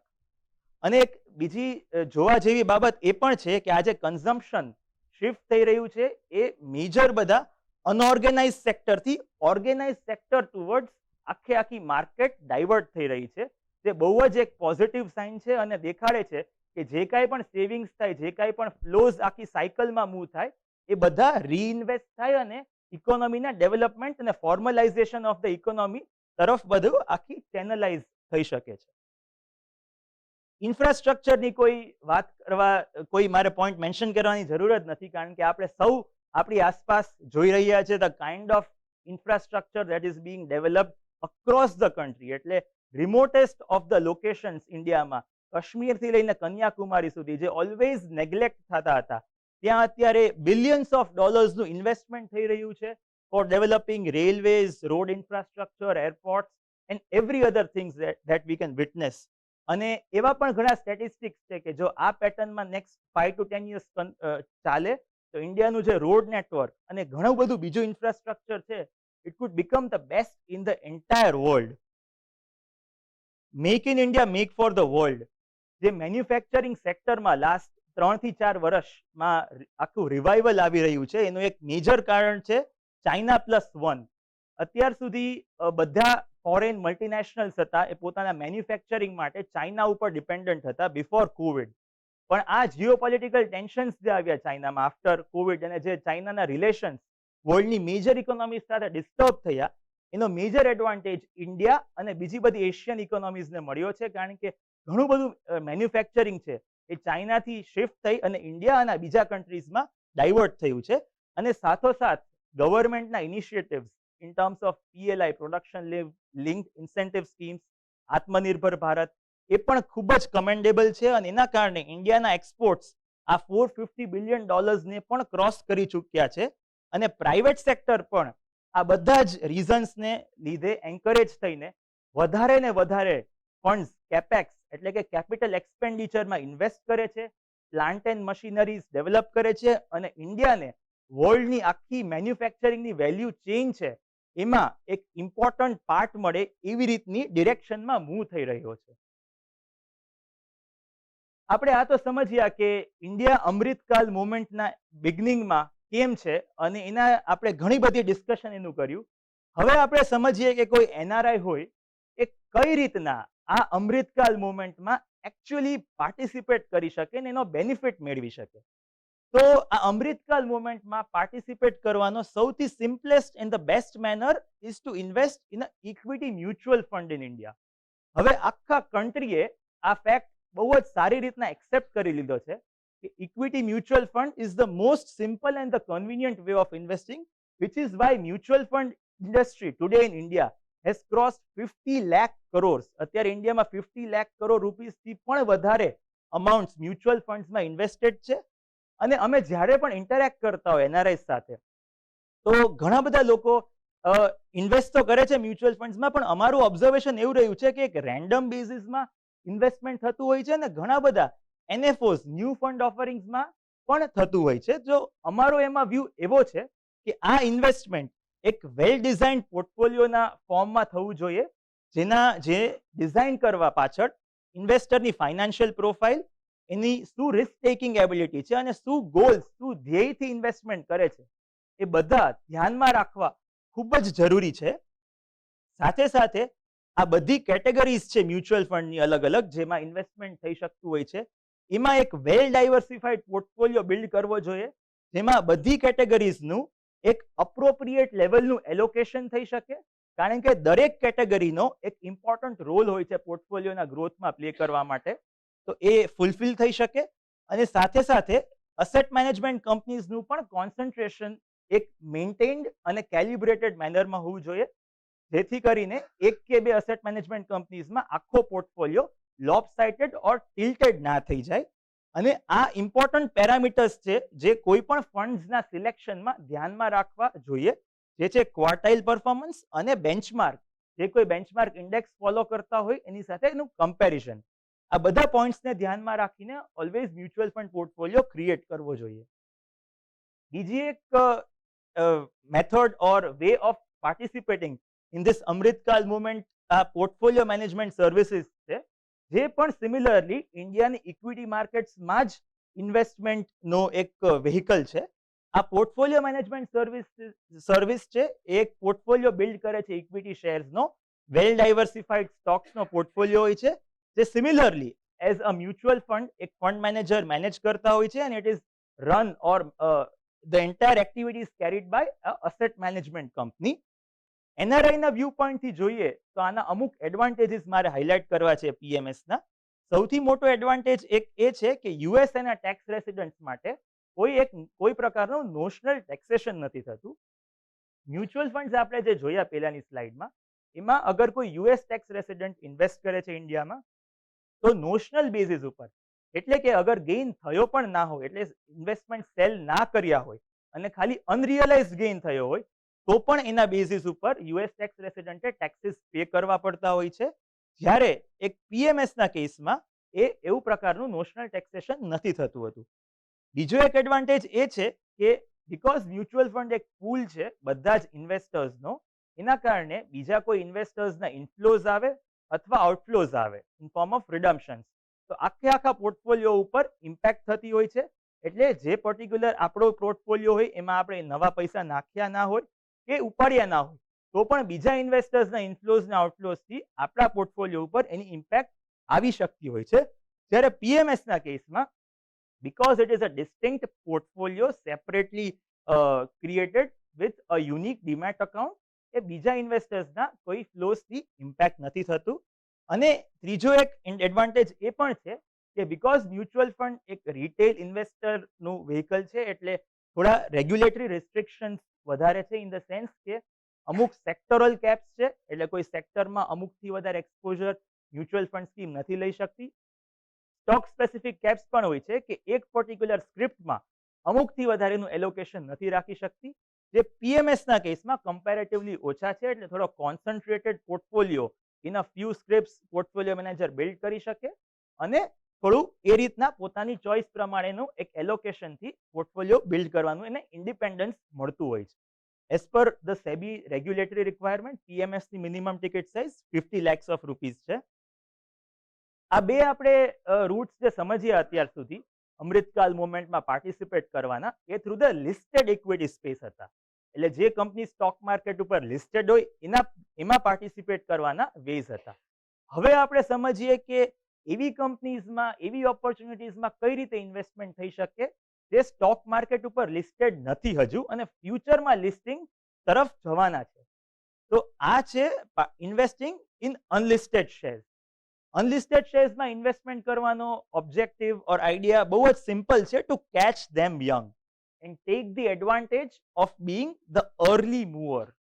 આ જે બધી કંપનીઝ છે જે અનલિસ્ટેડ હોય છે, એ પબ્લિક એટ લાર્જને ખબર ઓર એના ધ્યાનમાં નથી હોતી, એટલે જે વેલ્યુએશન, જેમાં જે કિંમતમાં એનું ઇન્વેસ્ટમેન્ટ થઈ શકે છે, એ ખૂબ જ એટ્રેક્ટિવ હોય છે, અને આગળ જતા એમાં મલ્ટી બેગર, એટલે 3x, 5x, 7x માં જેને મેજર થઈ શકે એવી ટાઈપનું રિટર્ન જનરેટ કરવાની એમાં શક્યતા હોય છે. અને એ વાત બહુ ઓબ્વિયસ છે કે જ્યારે આ કંપની આઈપીઓ તરફ આવે છે, ત્યારે એની સક્સેસ સ્ટોરી, એનો બિઝનેસ મોડેલ, એની બધા જ ફેક્ટ્સ પબ્લિક એટ લાર્જ માટે વિઝિબલ થઈ જાય છે, એવિડન્ટ થઈ જાય છે, and then there is not much juice which is left to create and have that kind of a multi-bagger return. હવે ઇન્ડિયામાં અત્યારે હન્ડ્રેડ્સ ઓફ અનલિસ્ટેડ કંપનીઝ અવેલેબલ છે ઇન્વેસ્ટમેન્ટ માટે. પબ્લિક લિમિટેડ અનલિસ્ટેડ કંપનીઝ જેના સ્ટોક્સમાં ઇન્વેસ્ટમેન્ટ થઈ શકે એવી ઘણી કંપનીઝ છે. પણ અમારો ઓલવેઝ એવું સજેશન હોય છે ઇન્વેસ્ટર્સને કે આ અનલિસ્ટેડ સ્ટોક્સમાં ઇન્વેસ્ટમેન્ટ કરીએ તો આ બધા પેરામીટર્સ ધ્યાનમાં રાખવા ખૂબ જ જરૂરી છે. સૌથી પહેલું જોઈએ તો જે પ્રમોટર જે કંપનીને રન કરે છે, એનું બેકગ્રાઉન્ડ અને એનું ડોમેઇન નોલેજ આ પર્ટિક્યુલર બિઝનેસમાં હોવું જોઈએ. અને એ પર્ટિક્યુલર પ્રમોટર બને તો એક કોંગ્લોમરેટ ઓર એક બિઝનેસ ગ્રુપ હોવું જોઈએ. સેકન્ડ, એનો ઘણો સારો ટ્રેક રેકોર્ડ હોવો જોઈએ કંપનીનો in terms of performance and delivering good quality financial results. Third એ છે કે એ કંપનીનો બિઝનેસ છે એ ફ્યુચરિસ્ટિક હોવો જોઈએ, એક સનરાઇઝ સેગમેન્ટમાં હોવો જોઈએ, ન્યૂ જનરેશન આઈડિયા હોવો જોઈએ, અને એક સનસેટ સેગમેન્ટ, એક ડેટેડ બિઝનેસ આઈડિયા ન હોવો જોઈએ. મોટ, જેને આપણે જે એક ટર્મિનોલોજી છે two determine the competitive advantage, એક બિઝનેસને એવી એનામાં એવી કાંઈક એડવાન્ટેજ છે, એવી કોમ્પિટિટિવ સ્ટ્રેન્થ છે જેના કારણે કોમ્પિટિશન એ બીજા એના પિયર્સ સાથે એમાં અવોઇડ કરી શકે છે. એવા કોઈક ફેક્ટ્સ હોવા જોઈએ, તો આગળ જતા કંપની વધારે સારી રીતના ગ્રો કરી શકે, ફાસ્ટ ગ્રો કરી શકે અને સારી પ્રોફિટેબિલિટી ડિલિવર કરી શકે. અને નેચરલી એ જરૂરી છે કે કંપનીના ચાન્સીસ હોવા જોઈએ આઈપીઓ આવવા માટેના નિયર ફ્યુચરમાં, તો જ આપણે જે ઇન્વેસ્ટમેન્ટ કરેલું છે એનું અનલોકિંગ થઈ શકે અને આપણે એનું રિટર્ન રિયલાઇઝ કરી શકીએ. સાથે સાથ એ પણ જરૂરી છે કે અગર for some reason whatsoever it could be, અગર કંપની એના આઈપીઓના પ્લાન્સ છે એ ડિલે કરે, તો આપણને કમ્ફર્ટ હોવી જોઈએ two hold it for a greater period of time. અને એનું ટાઈમ હોરાઇઝન આ ટાઈપના ઇન્વેસ્ટમેન્ટમાં કમ્પેરેટિવલી થોડુંક લોંગર હોવું જોઈએ, જેથી કરીને અગર આ કંપનીના આઈપીઓના પ્લાન્સ ડિલે થાય તો આપણે એનાથી અફેક્ટ ના થાય, ઇન્વેસ્ટર અફેક્ટ ના થાય. હું એક અનલિસ્ટેડ સ્ટોકની સક્સેસ સ્ટોરી ડિસ્કસ કરવા માંગીશ. આ એક કંપની છે Tata technologies limited, which came to the market or had an IPO last month. અને આ કંપની અમે લાસ્ટ 2 to 3 યર્સથી અમારા બધા ઇન્વેસ્ટર્સને સજેસ્ટ કરતા હતા ઇન્વેસ્ટમેન્ટ માટે. એટલે ફેબ્રુઆરી 2021માં અગર કોઈ એક શેર આનો બાય કર્યો હોય ટાટા ટેકનોલોજીસ લિમિટેડનો, જેની કિંમત લગભગ ત્યારે 1500 આ 1600 આસપાસ હતી, તો એની આખી જર્ની હવે સમજીએ આપણે, તો આ વર્ષે એ કંપનીએ બોનસ ડિક્લેર કર્યો, પછી સ્પ્લિટ થયા એના શેર્સ, અને લાસ્ટ મંથ આઈપીઓમાં આવી માર્કેટમાં, અને એનો અત્યારનો રિસન્ટ પ્રાઇસ આ થઈ ગયો છે. એટલે net I mean in sum and substance આ 1575 નું જો ઇન્વેસ્ટમેન્ટ છે એની વેલ્યુ અત્યારે 11,920 રૂપીસ થઈ ગઈ છે, which is a staggering 7x return in less than 3 years. એટલે 104% નો આ CAGR છે, એબ્સોલ્યુટલી માઇન્ડ બ્લોઈંગ છે. અને આ બતાવે છે કે what is the kind of earning opportunity or growth opportunity that lies in these kinds of unlisted stocks. અને આ ટાઈપની મેસિવ ઓપોર્ચ્યુનિટીઝ અત્યારે બીજી અનલિસ્ટેડ કંપનીઝમાં પણ અવેલેબલ છે, જે અમે ઓલવેઝ રિકમેન્ડ કરતા હોઈએ છીએ ઇન્વેસ્ટમેન્ટ માટે. જે આપણે સમજીએ તો national stock exchange of India છે, which is like a no-brainer amongst the most profitable and the largest stock exchanges in the entire world, which can execute lakhs of trades in microseconds. એ લેવલની bandwidth વાળી આ company છે, જે unlisted સ્પેસમાં અત્યારે investment માટે available છે. સાથે સાથે ટાટા કેપિટલ પણ ટાટા ગ્રુપની બીજી એક કંપની છે, જે ઇન્ડિયાની મોસ્ટ સક્સેસફુલ એનબીએફસીઝ માંથી એક છે, જે પણ અવેલેબલ છે ઇન્વેસ્ટમેન્ટ માટે. એસબીઆઈ અસેટ મેનેજમેન્ટ કંપની છે, તે ઇન્ડિયાની લાર્જેસ્ટ અસેટ મેનેજમેન્ટ કંપની છે અને 8 લાખ કરોડથી પણ વધારેની અસેટ્સ મેનેજ કરે છે. એચડીએફસી ગ્રુપની આ બંને કંપનીઝ, એચડીબી ફાઇનાન્શિયલ સર્વિસીસ, જે પણ એક એનબીએફસી છે, અને એચડીએફસી સિક્યોરિટીઝ, જે એચડીએફસી ગ્રુપનો બ્રોકિંગ આર્મ છે, આ બંને પણ બહુ જ સારી ઓપોર્ચ્યુનિટીઝ છે જે અનલિસ્ટેડ સ્ટોક્સમાં અવેલેબલ છે. અને આ બધી કંપનીઝ નિયર ફ્યુચરમાં આઈપીઓ લાવવાના ચાન્સીસ બહુ જ સારી માત્રામાં ધરાવે છે. જ્યારે પણ અમે અનલિસ્ટેડ સ્ટોક્સ કોઈને રિકમેન્ડ કરીએ ક્લાયન્ટ્સને, એનઆરઆઈઝ હોય કે ઇવન રેસિડન્ટ્સ હોય, તો એ લોકોના મગજમાં આ બે કન્સર્ન્સ ઓલવેઝ આવતા હોય છે. એક તો કે કઈ અનલિસ્ટેડ કંપનીઝમાં ઇન્વેસ્ટમેન્ટ કરવું. આ આગલી સ્લાઇડમાં આપણે જે બધી કંપનીઝ જોઈ એ બધી late stage pre IPO companies છે. પણ અગર કોઈ ઇન્વેસ્ટર અર્લી સ્ટેજ એટલે કે સ્ટાર્ટઅપ્સ અથવા મિડ સ્ટેજ અનલિસ્ટેડ કંપનીઝમાં ઇન્વેસ્ટમેન્ટ કરવાની ઈચ્છા ધરાવતા હોય, તો આ બધા જે ફેક્ટ્સ છે, એનું શું બિઝનેસ છે, ફ્યુચર કઈ રીતનો છે, પ્રમોટરનું શું બેકગ્રાઉન્ડ છે, આઈપીઓ આવવાના કેટલા ચાન્સીસ છે, આ બધી information to a very limited extent public ડોમેઇનમાં અવેલેબલ હોય છે. અને એ કંપનીઝને સ્ટડી કરવી અને એમાં બધી ફાઇન્ડ કરવી એ બહુ ચેલેન્જિંગ થતું હોય છે. સેકન્ડ કન્સર્ન એ હોય છે કે જે પ્રાઇસ આ બધી કંપનીઝનો હોય છે એ કેટલો જસ્ટિફાયેબલ છે અને કેટલો પ્રોપર છે in terms of it's valuation. એટલે એવું તો નથી ને કે આપણે બહુ એક્સપેન્સિવ વેલ્યુએશને ઇન્વેસ્ટ કરીએ છીએ. આ બે કન્સર્ન્સ ઓલવેઝ અમે જોયેલું છે કે ઇન્વેસ્ટર્સના માઇન્ડમાં હોય છે. આ બેને એડ્રેસ કરવા અમે આ એક સોલ્યુશન સજેસ્ટ કરતા હોઈએ છીએ કે ઓલ્ટરનેટિવ ઇન્વેસ્ટમેન્ટ ફંડ કરીને કોન્સેપ્ટ હોય છે. એ રૂટથી અનલિસ્ટેડ સ્ટોક્સમાં in a structured manner investment થઈ શકે છે. આને આપણે થોડું વધારે સમજીએ તો આ એક fund manager back asset management company દ્વારા એક પ્રોડક્ટ હોય છે એઆઈએફ, જેમ એક પીએમએસ ઓર મ્યુચ્યુઅલ ફંડ હોય છે, જેમાં એના fund manager industry unlisted space છે, આખી અનલિસ્ટેડ કંપનીઝ છે, એમાં બહુ સારી રીતના કનેક્ટેડ હોય છે અને એને બધી જ કંપનીઝની એ ટ્રેક રાખતા હોય છે, એની નવ હોય છે અને ફાઇન્ડ કરે છે કે કઈ સારી ઓપોર્ચ્યુનિટીઝ છે આમાં ઇન્વેસ્ટમેન્ટની. અને સાથે સાથે ઘણા ગ્લોબલી એક્સેપ્ટેડ વેલ્યુએશન પ્રિન્સિપલ્સ હોય જેનાથી અનલિસ્ટેડ કંપનીઝનું વેલ્યુએશન થઈ શકે. એવાના બેઝિસ ઉપર એ કંપનીનું વેલ્યુએશન એ ફાઇન્ડ કરે છે અને બહુ સારા વેલ્યુએશને ફ્યુચરમાં આપણે સારી વેલ્યુ એ રાધર એક્ઝિટ કરી શકે એવા વેલ્યુએશને ઇન્વેસ્ટમેન્ટની ઓપોર્ચ્યુનિટીઝ ફાઇન્ડ કરે છે. અને આની મિનિમમ ટિકિટ સાઇઝ 1 કરોડ હોય છે અને સારા એક હાઈલી રેપ્યુટેડ એક બને ત્યાં સુધી એક કોંગ્લોમરેટ એક બિઝનેસ જેના ઘણી બધી ફાઇનાન્શિયલ સર્વિસીસમાં હોય એવા જ કંપની દ્વારા એઆઈએફ હોય છે અને એની આખી જે જર્ની હોય છે એ 5 to 7 years હોય છે, એટલે right from the investment to repayment. અત્યારે ઇન્ડિયામાં આ બધા એઆઈએફ છે એ જે સારા બિલ્ડર્સ, રેપ્યુટેડ બિલ્ડર ગ્રુપ્સ દ્વારા જે રિયલ એસ્ટેટ પ્રોજેક્ટ્સ હોય છે, marquee real estate projects in the major big cities of India, એને ફિનાન્સ કરતા હોય છે. એની જે આખી કેશ ફ્લોની સાયકલ હોય છે આ બિલ્ડર્સની in terms of building the entire project and એના જે આખી ચેનલ જે હોય છે, એની જે આખી સાયકલ હોય છે, એમાં કેશ ફ્લોઝનું ફાઇનાન્સિંગ કરતા હોય છે આ ફંડ્સથી. અને એ ફાઇનાન્સિંગ જે કરે છે એક ડેટ બેઝિસ ઉપર થતું હોય છે, એટલે એક લેન્ડિંગ કરતા હોય છે. અને એમાં ટાર્ગેટ જે રિટર્ન હોય છે આ એઆઈએફ્સનું, it is as high as 21% XIRR basis. અને આ પણ આખી જર્ની હોય છે જે right from investment into this real estate debt AIF and repayment of this particular investment એ 6 થી 8 વર્ષની હોય છે. એટલે આ ટાઈમ દરમિયાન ઇન્વેસ્ટમેન્ટ થઈ અને કોઈ ઇન્વેસ્ટર એનું પોતાનું રિટર્ન મેળવી શકે છે. યુનિટ લિંક્ડ ઇન્સ્યોરન્સ પ્લાન આ એક પોપ્યુલર વે છે to have a combination of investments along with life insurance. આને થોડું વધારે સમજીએ તો આમાં ઇન્વેસ્ટમેન્ટ જે થતું હોય છે એના ઘણા બધા ઓપ્શન્સ ઇન્વેસ્ટરને મળતા હોય છે, which could B into diversified categories of equity, જે મલ્ટી કેપ, ફ્લેક્સી કેપ જે રીતના મ્યુચ્યુઅલ ફંડમાં હોય છે એ જ રીતના આમાં પણ અલગ ઓપ્શન્સ હોય છે અને ડેટના પણ હોય છે.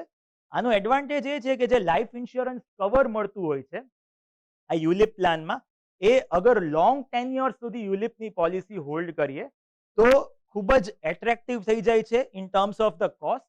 અને જે મેજર ચાર્જીસ પે થયા હોય છે લાઈફ ઇન્સ્યોરન્સ કવરેજ લેવાના in terms of the mortality charges or similar other charges, એ ઇન્વેસ્ટરને પાછા રીપે ઓર રિફંડ થઈ જાય છે અગર યુલિપ પોલિસી અમુકથી વધારે ટાઈમ જો ઇન્વેસ્ટર હોલ્ડ કરી રાખે તો. Just as a mutual fund જે પ્રીમિયમ્સ પે કરે છે એ રિસ્પેક્ટિવ જે નેટ અસેટ વેલ્યુ એને બી ચાલતી હોય છે એના પ્રપોર્શનમાં એને યુનિટ્સ એલોટ કરે છે આજે યુલિપની ઇન્સ્યોરન્સ કંપની ઇન્વેસ્ટરને. અને ટેક્સેશનના વ્યૂથી આના એડવાન્ટેજીસ આપણે સમજીએ તો જ્યારે કોઈ પણ ઇન્વેસ્ટર ઇન્ટરનલ સ્વિચિંગ કરે છે સ્કીમ્સમાં યુલિપની, એટલે આજે અગર મલ્ટી કેપ અથવા ફ્લેક્સી કેપની યુલિપની સ્ટ્રેટેજી એડોપ્ટ કરી હોય અને એને કોઈ હાઇબ્રિડ સ્ટ્રેટેજી ઓર ડેટ બેઝ સ્ટ્રેટેજી ઓર સમ અધર ઇક્વિટી સ્ટ્રેટેજી માં મૂવ કરે તો આ ઇન્ટરનલ સ્વિચિંગ ઉપર કોઈ પણ પ્રકારનો કેપિટલ ગેઇન્સ નથી લાગતો. બીજો એક એડવાન્ટેજ એ પણ છે કે અગર જો આ યુલિપનું એન્યુઅલ પ્રીમિયમ 2.5 લાખ રૂપીસ સુધીનું હોય પર ઇન્ડિવિજ્યુઅલ, તો જ્યારે ફ્યુચરમાં યુલિપની પોલિસી સેલ કરે છે ત્યારે જે કંઈ પણ કેપિટલ ગેઇન્સ થાય છે it is completely tax free for the investor. એફસીએના ડિપોઝિટ એટલે કે foreign currency non resident deposit થી ઘણા બધા એનઆરઆઈસ પરિચિત હોય છે. આ એક એવો એવેન્યુ છે જેમાં એનઆરઆઈસ ઇન્ડિયામાં બેંક સાથે ફોરેન કરન્સી પોતાની જે ગમતી પોતાની જે હોમ કરન્સી હોય, રેસિડેન્સ કન્ટ્રી કરન્સી હોય, એમાં ડિપોઝિટ્સ રાખી શકે છે બેંક સાથે. આ કરવા પાછળના બે એડવાન્ટેજીસ હોય છે. એક તો કે ફોરેન કરન્સી ફ્લક્ચ્યુએશન એટલે કે જે ફોરેન એક્સચેન્જ ફ્લક્ચ્યુએશનનું રિસ્ક છે એને અવોઇડ કરી શકે છે એનઆરઆઈ. અને સેકન્ડલી જે કાંઈ પણ ઇન્ટરેસ્ટ આમાં અર્ન કરે છે ટેક્સ ફ્રી હોય છે. અમારું ઓલવેઝ રિકમેન્ડેશન એવું હોય છે કે એફસીએના ડિપોઝિટ્સ ફાઇન, અગર કોઈને ફોરેન કરન્સી રિસ્ક ના જોતું હોય તો કરી શકે છે, પણ આમાં બેઝિકલી આમાં જે કાંઈ પણ ડિપોઝિટ્સ કરેલી હોય એની અગેન્સ્ટ બોરોઈંગ કરી અને એને ત્યાં એક ઇન્વેસ્ટ કરવું જોઈએ કોઈ ગ્રોથ ઓરિએન્ટેડ અસેટ્સમાં, which could be either equity market or any other growth oriented assets. તો જ એ ઇન્વેસ્ટર છે એ આ અમૃતકાલને જે ગ્રોથ સ્ટોરી છે એનો એડવાન્ટેજ લઈ શકે છે, અને જેનાથી બંને ઓબ્જેક્ટિવ અટેઇન થઈ જાય છે. એક તો ફોરેન કરન્સીમાં ઇન્વેસ્ટમેન્ટ રહે છે, અને બધી બેંક્સ આમાં લેન્ડિંગ કરતી હોય છે આના અગેન્સ્ટ, જેનાથી જે ઇન્વેસ્ટમેન્ટ, જે લેન્ડિંગને આ ગ્રોથ ઓરિએન્ટેડ ઇન્વેસ્ટમેન્ટ્સમાં ચેનલાઇઝ કરી અને જે ગ્રોથ છે ઇન્ડિયાનો એમાં પણ પાર્ટિસિપેટ કરી શકે છે. ગેરંટીડ રિટર્ન ઇન્સ્યોરન્સ પ્લાન્સ પણ બહુ જ સારા એવેન્યુ છે. અગર કોઈ એનઆરઆઈ ને કોઈ ટાર્ગેટેડ ગોલ્સ અટેઇન કરવા હોય ફ્યુચરમાં, which could be children's education or any other future financial goal, તો આમાં એ રીતે વર્ક થતું હોય છે કે એક પર્ટિક્યુલર પ્રીડિટર્મિન્ડ મેનરમાં પ્રીમિયમ પે કરવાનું થતું હોય છે, અને એ પ્રીડિટર્મિન્ડ મેનરમાં જ એનું રીપેમેન્ટ ઇન્વેસ્ટરને મળતું હોય છે depending upon the financial goals that he or she has in mind. અને આ આખો પ્રોસેસ છે જે પેમેન્ટનો in terms of the premium and the repayment of the maturity proceeds એ કમ્પ્લીટલી મોડ્યુલર હોય છે. એ પર્ટિક્યુલર જે પર્સન એનઆરઆઈ છે પોતાની ચોઇસ પ્રમાણે ડિઝાઇન કરી અને કસ્ટમાઇઝ કરી શકે છે, અને એનું આખું આ જે એક્ટિવિટી, આખી ઇન્વેસ્ટમેન્ટ અને રિટર્નની એક્ટિવિટી છે એમાં 6% પણ વધારેનું આઈઆરઆર જનરેટ થઈ શકે છે, અને 5 લાખ સુધી અગર પર ઇન્ડિવિજ્યુઅલ આ આપણે ઇન્સ્ટોલમેન્ટ જે પ્રીમિયમનું છે એ કેપ કરીને રાખ્યું હોય તો જે મેચ્યોરિટી છે it is completely tax free in India. અને લાઈફ કવર પણ ઇન્શ્યોર્ડને મળે છે, જે આપણે એવું કહી શકીએ કે આની સાથે સાવ ફ્રી છે. અને આમાં એટીસીમાં પણ એક tax deduction up to 1.5 lakh rupees every year મળી શકે છે on the premium that is paid. ઘણા બધા એનઆરઆઈસ જેની સાથે અમે ઇન્ટરેક્ટ કરતા હોય છે એ ઓલવેઝ એવું ડ્રીમ કરતા હોય છે કે ઇન્ડિયામાં પોતાના જે ગોલ્ડન યર્સ રિટાયરમેન્ટના છે એ સ્પેન્ડ કરે, અને જ્યાં એ લોકોએ પોતાની બેસ્ટ મેમરીઝ છે એ જ બધી પ્લેસીસમાં પોતાની મેમરીઝ રિવાઇવ કરી અને ત્યાં એનો મેક્સિમમ ટાઈમ આ બધો ત્યાં સ્પેન્ડ કરે. તો એ સપનો જોવો તો બહુ સારી વાત છે, પણ એ જરૂરી છે કે એના રિલેટેડ ફાઇનાન્શિયલ પ્લાનિંગ પણ ટાઈમલી કર્યું હોવું જોઈએ. હવે રિટાયરમેન્ટ પ્લાનિંગ કરવામાં બંને એવેન્યુઝથી થઈ શકે છે ઇન્ડિયામાં એનઆરઆઈઝને. એક તો ફિક્સ્ડ ઇન્કમમાં પેન્શન પ્લાન્સ એનઆરઆઈઝ માટે અવેલેબલ હોય છે, જે ખૂબ જ એટ્રેક્ટિવ રિટર્ન્સ ડિલિવર કરે છે અને બહુ જ લોંગ ટેન્યોર્સ માટે એક પર્ટિક્યુલર રેટ પ્રોમિસ કરે છે. અત્યારે આપણે સૌ જાણીએ છીએ કે આપણે ઇન્ટરેસ્ટ રેટ સાયકલ જે છે એના પીકમાં છે, અને અત્યારના જે રેટ્સ છે એ પ્રોબેબલી ધ મોસ્ટ એટ્રેક્ટિવ. આવનારા સમયમાં હવે રેટ કટ્સ આવે તો આ રેટમાં અગર કોઈને લોક કરી દેવું હોય તો અત્યારે આઈધર ગેરંટીડ રિટર્ન પ્લાન્સ ઓર પેન્શન પ્લાન્સ ટુ લોક કરી શકીએ છીએ આ એટ્રેક્ટિવ રેટ્સ, જેથી બહુ લોંગ ટેન્યર્સ માટે આ સારા રેટ્સનો આપણને એડવાન્ટેજ મળી શકતો હોય છે. અને સાથે સાથ ઘણી સારી ફ્લેક્સિબિલિટી પણ હોય છે આ બધા પ્લાન્સમાં of availing life insurance as well as having the pension as per the choice of the particular investor. જે કાંઈ રિટાયરમેન્ટના પ્લાન્સ હોય એ પ્રમાણે કસ્ટમાઇઝ થઈ શકે છે. ઇક્વિટી ઓરિએન્ટેડ ઓપ્શન્સથી પણ રિટાયરમેન્ટ કોર્પસ ઇન્ડિયામાં બહુ સારી રીતના બિલ્ડ થઈ શકે છે.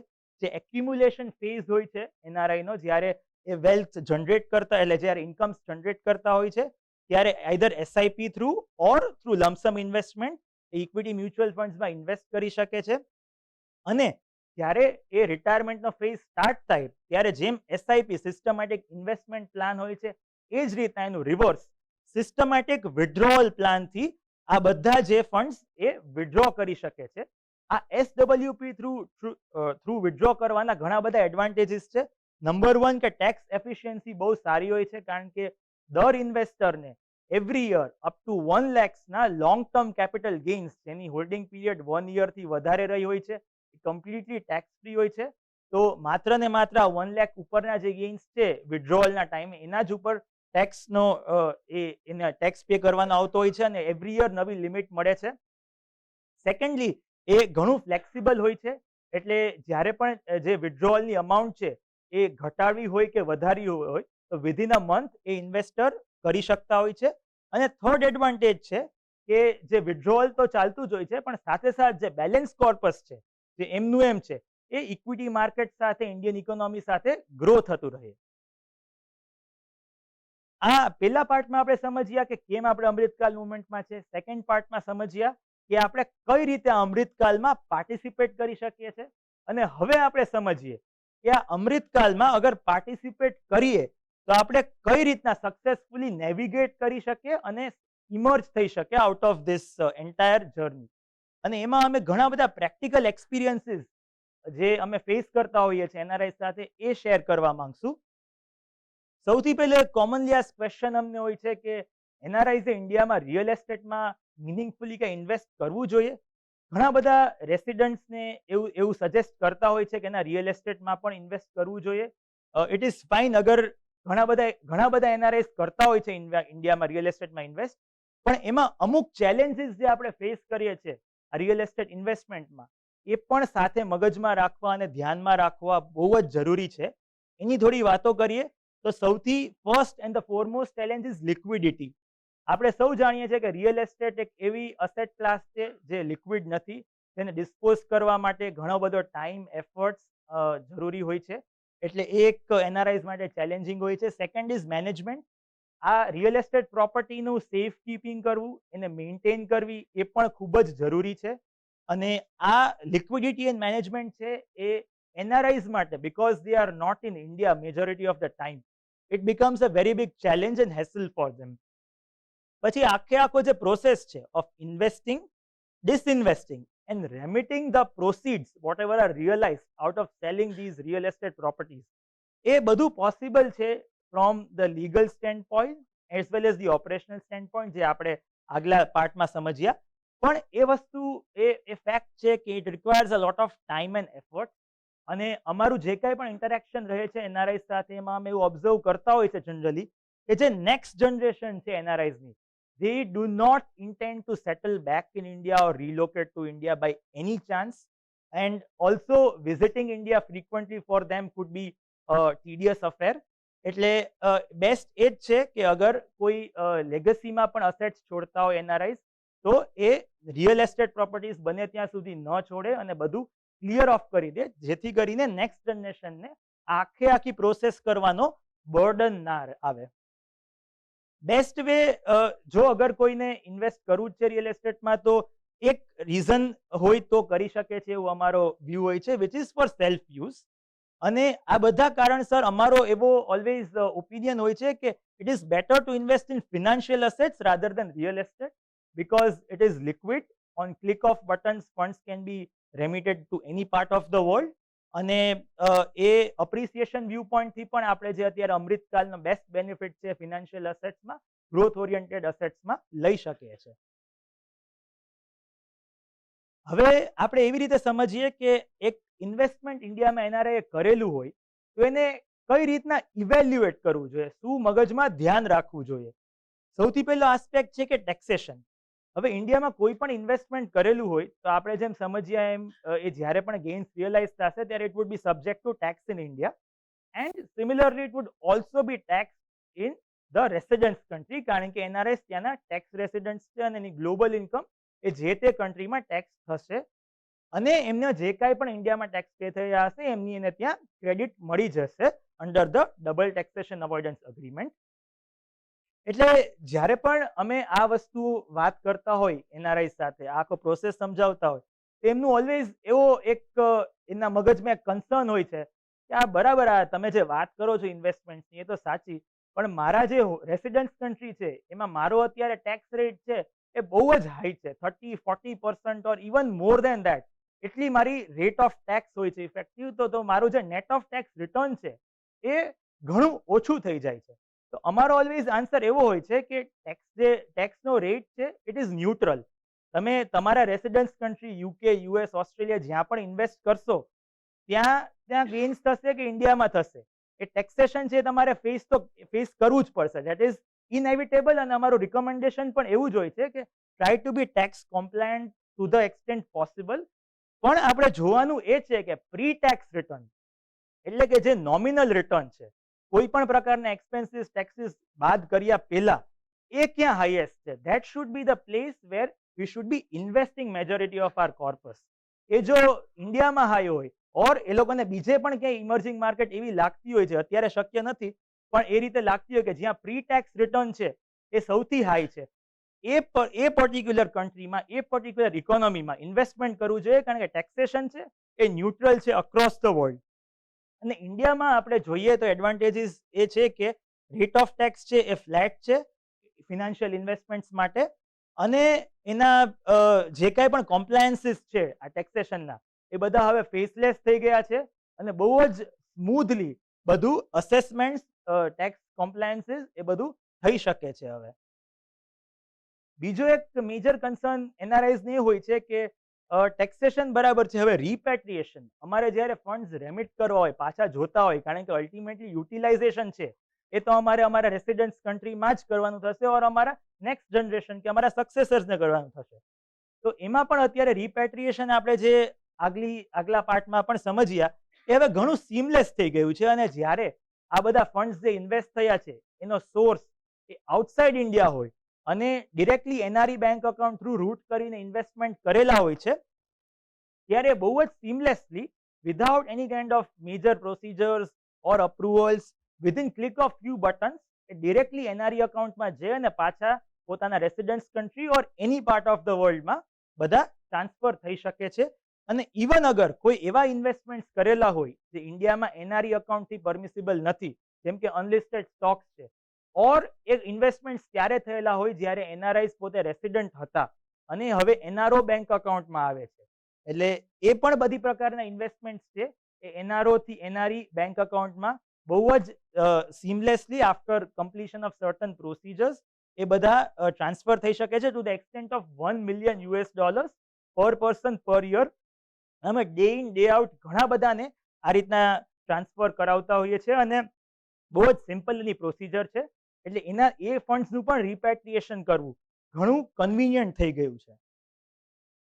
હવે એક ઘણો કોમનલી આ ક્વેશ્ચન એ હોય છે કે આ બધી એક્ટિવિટીઝ તમે વાત કરો છો એને એક્ઝિક્યુટ કરવા, ઓપરેશનલાઇઝ કરવા ઇન્ડિયામાં કેટલું ફ્રીક્વન્ટલી અમારે ફિઝિકલી આવવું પડશે, અને શું ફિઝિકલી આવ્યા વિના એ બધો પ્રોસેસ છે એ કમ્પ્લીટ થઈ શકે છે? તો આપણે મેજર એક્ટિવિટીઝને સમજીએ which are instrumental in participation in this Amrit Kaal moment. તો સૌથી પહેલા સ્ટાર્ટ કરીએ કે બેન્કિંગની વાત આપણે કરીએ તો બેંક અકાઉન્ટ ઓપનિંગ થી લઈને કોઈ પણ પ્રકારના બેન્કિંગ ટ્રાન્ઝેક્શન એ હવે બધા જ સીમલેસલી ડિજિટલી થઈ શકે છે from any part of the world. Even financial ઇન્વેસ્ટમેન્ટની વાત કરીએ, કોઈ પણ ટાઈપની ઇન્વેસ્ટમેન્ટ, કોઈ પણ ટાઈપના ઇન્વેસ્ટમેન્ટ ઓપ્શનમાં એ પણ with the advent of technology, the digital infrastructure in place and in a very secured manner એ ગમે ત્યાંથી વર્લ્ડ ઓવર બધા થઈ શકતા હોય છે, running into any sum that we can think of. Even real estate, આ ઘણા બધાના મગજમાં એવું મિસકન્સેપ્શન હોય છે કે રિયલ એસ્ટેટ ટ્રાન્ઝેક્શન એક્ઝિક્યુટ કરવા ઇન્ડિયા આવવું જ પડે છે. ઇન્ડિયા આવવાથી ઘણું ફાસ્ટ કે સ્મૂથ થઈ શકે છે, પણ અગર ફોર સમ રીઝન અગર કોઈ ઇન્ડિયા નથી આવી શકતા તો real estate buying as well as selling આ બંને વસ્તુ એ રિમોટલી પણ થઈ શકે છે. એના ઘણા બધા પ્રોસેસીસ ને એની એક પ્રોટોકોલ છે એ ફોલો કરવો પડતો હોય છે depending upon the respective state law જે રિયલ એસ્ટેટ ટ્રાન્ઝેક્શન્સને ગવર્ન કરે છે. એની ઘણી ફોર્માલિટીઝ છે જે લેટ ડાઉન છે કમ્પ્લીટ કરવી પડે છે, પણ જે point that I M trying to make is કે એ બધું વિધાઉટ વિઝિટિંગ ઇન્ડિયા પોસિબલ થઈ શકે છે. ઇન્કમ ટેક્સની નીડલેસ ટુ સે આપણે રિપીટેડલી ડિસ્કસ કર્યું કે બધા compliances, assessment, every other thing is now become faceless and digital, અને એ બહુ સ્મૂધલી અક્રોસ ધ વર્લ્ડ ઇન્ડિયામાંથી થઈ શકતું હોય છે. આ એક બીજો મેજર કન્સર્ન હોય છે જે ઘણા એનઆરઆઈઝને એક it acts as a deterrent from investing in India, participating in this Amrit Kaal, એ છે depreciation of the Indian rupee against the US dollar. એ બહુ ઓબ્વિયસ વાત છે કે અગર ઇન્ડિયામાં ઇન્વેસ્ટ કરે છે તો જે કરન્સીનું ઇરોઝન થશે, ડેપ્રિસિએશન થશે, એનાથી એમના ઇન્વેસ્ટમેન્ટની વેલ્યુને અફેક્ટ થશે. યસ, અગ્રીડ અફેક્ટ થશે, પણ હવે લાસ્ટ 7 yearsનો આપણે ટ્રેન્ડ જોઈએ જે કરન્સી ડેપ્રિસિએશન થયું છે રૂપીનું અગેન્સ્ટ ધ યુએસ ડોલર, તો આપણે CAGR બેઝિસ ઉપર જોઈએ which is compounded annual growth rate, એટલે વર્ષો વર્ષ જે ડેપ્રિસિએશન થયું છે એને આપણે સમજીએ તો વિચ ઇઝ બેરલી 3%. હવે ઇન્ડિયામાં આપણે જે ગ્રોથ ફોરકાસ્ટ કરી શકીએ છીએ, જે ફિનાન્શિયલ ઇન્વેસ્ટમેન્ટ્સમાંથી રિટર્ન આપણે એક્સપેક્ટ કરી શકીએ છીએ, એને અગર આપણે 3% સાથે કમ્પેર કરીએ તો it is a very small amount. એટલે આપણે હવે એ સમજીએ કે આ ડેપ્રિસિએશન ઓફ કરન્સી છે એ ફંડામેન્ટલી એઝ પર ઇકોનોમિક્સ શેના લીધે શેના કારણે થઈ શકે છે, જેનાથી આપણે હવે એસ્ટિમેટ કરી શકીએ કે આવનારા સમયમાં કઈ માત્રામાં ડેપ્રિસિએશન કરન્સીનું થઈ શકશે. તો સૌથી ફોરમોસ્ટ એનો પ્રિન્સિપલ હોય છે કે ફોરેન ફંડ ઇનફ્લોઝ એન્ડ આઉટફ્લોઝ. જે ફોરેન ઇન્સ્ટિટ્યુશનલ ઇન્વેસ્ટર્સ છે, બીજા પણ બધા ઇન્વેસ્ટર્સ છે જે એફડીઆઈ થી ઇન્ડિયામાં ઇન્વેસ્ટ કરતા હોય છે, એનાથી ઇન્ડિયન કરન્સી નો ડિમાન્ડ સપ્લાય એ ડિટરમિન થશે visa V the foreign currency. અને એ ઇનફ્લોઝ જો વધતી માત્રામાં હોય તો કરન્સી માટે સારું છે, અને ઘટતી માત્રામાં હોય સેલિંગમાં હોય તો એ નેગેટિવ છે. સેકન્ડ ફેક્ટર છે કે જે ઇન્ફ્લેશન છે બંને કન્ટ્રીઝના એના ડિફરન્શિયલ જેટલો વધારે હોય એટલું એટલી કરન્સીના ડેપ્રિસિએશનના ચાન્સીસ વધારે હોય છે, which is a very normal rule for economics. એક રૂલ ઓફ થંબ કહી શકે એવી ટાઈપનો પ્રિન્સિપલ છે. હવે આપણે આ બંનેને અત્યારની પ્રેઝન્ટ સિચ્યુએશનમાં સમજીએ તો ફોરેન ફંડ ફ્લોઝ જે છે એ હવે ઘણા જ ઇમ્પ્રુવ થઈ રહ્યા છે. લાસ્ટ ફ્યુ મંથ્સ અને યર્સમાં એફઆઈઆઈઝના જે ફ્લોઝ હતા એ બધા નેગેટિવ હતા, એટલે એફઆઈઆઈઝ વર નેટ સેલર્સ ફ્રોમ ઇન્ડિયા. એ હવે ટ્રેન્ડ રિવર્સ થઈ રહ્યો છે અને એફઆઈઆઈઝ હવે નેટ બાયર્સ બની રહ્યા છે અને એફઆઈઆઈ ઇનફ્લોઝ પોઝિટિવ થઈ રહ્યા છે. અને જેમ હવે યુએસની central bank Fed interest rate reduce કરશે આવનારા થોડા ક્વાર્ટર્સમાં, એમ વધારે ને વધારે એફઆઈઆઈ ફ્લોઝ ઇન્ડિયા તરફ ડાયવર્ટ થશે અને ઇન્ડિયાની કરન્સીને વધારે સારો રૂપીને એક સ્ટ્રેન્થ અને સ્ટેબિલિટી મળશે. સાથે સાથે એક બીજી જોવા જેવી બાબત એ પણ છે કે FDI through foreign direct investment through ઇન્ડિયામાં ઘણા બધા સ્ટ્રક્ચર્ડ ઇન્વેસ્ટમેન્ટ પણ થઈ રહ્યા છે. એપલ, ટેસ્લા જેવી બધી જાણીતી માહિર કંપનીઝ પણ ઇન્ડિયામાં હવે મેન્યુફેક્ચરિંગ ફેસિલિટીઝ, ઇન્ફ્રાસ્ટ્રક્ચર પ્રોજેક્ટ્સમાં huge sums of money invest કરે છે, જેનાથી ઇન્ડિયન કરન્સીની ડિમાન્ડ વિઝાવી ફોરેન કરન્સી વધશે અને હવે આગળના સમયમાં ડેપ્રિસિએશન એના કારણે ઘણું ટેપર્ડ ઓર કેલિબ્રેટેડ રીતના થશે. બીજો આપણે પ્રિન્સિપલ જે વાત કરીએ સમજીએ તો યુએસનું અત્યારે ઇન્ફ્લેશન ને ઇન્ડિયાના ઇન્ફ્લેશનને કમ્પેર કરીએ તો ડેફિનેટલી ઇન્ડિયાનું ઇન્ફ્લેશન વધારે છે અને એના કારણે ડેપ્રિસિએશન થવાનું છે, એ આપણે વાત સ્વીકારવી પડે. પણ જે ડિફરન્શિયલ છે આ બે કન્ટ્રીના ઇન્ફ્લેશનનો ઇઝ હાર્ડલી 1 or 2%, જેના કારણે આપણે એવું પ્રૂવ કરી શકીએ છીએ ઓર એવા કન્ક્લુઝન તરફ જઈ શકીએ છીએ કે હવે જે ડેપ્રિસિએશન થશે કરન્સીમાં એ similar to the last factor that we discuss, હવે ઘણું જ ઓછી માત્રામાં ઓર કેલિબ્રેટેડ રીતના થશે. એટલે હવે આગળના સમયમાં રૂપી ઘણો સ્ટ્રોંગ રહેશે એવી શક્યતા છે વિઝાવી ધ ડોલર, અને ડેપ્રિસિએશન ઓછી માત્રામાં કમ્પેરેટિવલી થવું જોઈએ. ઘણા બધા એનઆરઆઈસ ઇન્ડિયામાં ઇન્વેસ્ટ કરતા હોય છે, ઇન્ડિયામાં ઇન્વેસ્ટ કરવાની ઈચ્છા ધરાવતા હોય છે, પણ જે વસ્તુ ધ્યાનમાં રાખવી જરૂરી છે એ છે કે આ બધા ઇન્વેસ્ટમેન્ટના જે basic and the most fundamental principles છે એને કઈ માત્રામાં ફોલો કરે છે. આને આપણે સમજીએ તો સૌથી first and foremost principal of investing is asset allocation. એટલે કે આ બધી અસેટ ક્લાસીસ છે જે અલગ અલગ, એમાં અપ્રોપ્રિએટ લેવલે અલોકેશન કરવું basis the risk profile, the risk taking ability and the goals that the investor has in mind. એટલે દરેક અસેટ ક્લાસમાં અપ્રોપ્રિએટ લેવલે એલોકેશન કરવું જોઈએ અને એ પ્રમાણે આખો પોર્ટફોલિયો, ફિનાન્શિયલ પોર્ટફોલિયો ઇન્વેસ્ટરે ધ્યાનમાં રાખવો જોઈએ. બીજું એ છે કે દરેક ઇન્વેસ્ટમેન્ટ સાથે અમુક રિસ્ક છે એ આવતા હોય છે, which are probably unavoidable, અને એ રિસ્ક કરન્સી રિસ્ક હોઈ શકે છે જે આપણે આગલા પાર્ટમાં જોયું છે, ડેપ્રિસિએશન ઓફ કરન્સીની વાત કરી.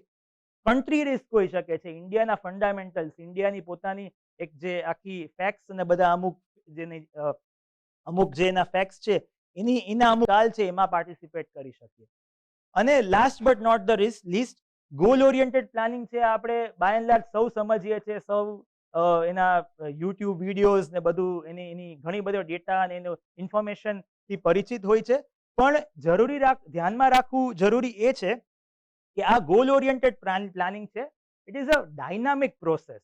અલગ અલગ ટાઈમ્સ છે, અલગ અલગ લાઈફના સ્ટેજીસ છે, અલગ અલગ સર્કમસ્ટેન્સીસ, અલગ અલગ ફેમિલી ડાયનામિક્સ એ ચેન્જ થતા રહેતા હોય છે, અને આ બધા પેરામીટર્સને ધ્યાનમાં રાખીને આ જે ગોલ ઓરિએન્ટેડ પ્લાનિંગ છે એ ટાઈમ ટુ ટાઈમ રિવાઇઝ કરવું જરૂરી છે, અને એના કારણે જે કાંઈ ઇન્વેસ્ટમેન્ટમાં જે એક્શન્સ લેવી હોય જરૂરી છે એ પણ બધી કરવી ખૂબ જ અગત્યની છે. આ અમૃતકાલ મુવમેન્ટનું એક હાઇલાઇટ અત્યારે ફાઇનાન્શિયલ વર્લ્ડમાં એ ગિફ્ટ સિટી છે, which is Gujarat international financial tax city. એના રિલેટેડ આપણે થોડીક હવે આગળ ચર્ચા કરીએ. તો આ ગિફ્ટ સિટી જે છે એ પહેલા આપણે સમજીએ કે શું છે અને એમાં શું ઓપોર્ચ્યુનિટીઝ છે જેના કારણે અમે આજે એને આ ઇન્ક્લુડ કરી છે. તો ગિફ્ટ સિટી છે ઇન્ડિયાનું first international financial services centre છે. એટલે આ જે આખો કાર્વ્ડ એરિયા છે એ પર્ટિક્યુલર આપણા ગાંધીનગર, ગુજરાતના ગાંધીનગરમાં એક ઝોન છે, જે એક સ્પેશિયલ ઇકોનોમિક ઝોન છે અને ત્યાં થતી તમામ એક્ટિવિટીઝને ગવર્મેન્ટે અમુક પ્રકારના એડવાન્ટેજીસ, ફિનાન્શિયલ કન્સેશન્સ આપેલા છે. હવે આપણે એ કન્સેશન્સ થોડા વધારે સમજીએ ડિટેલમાં.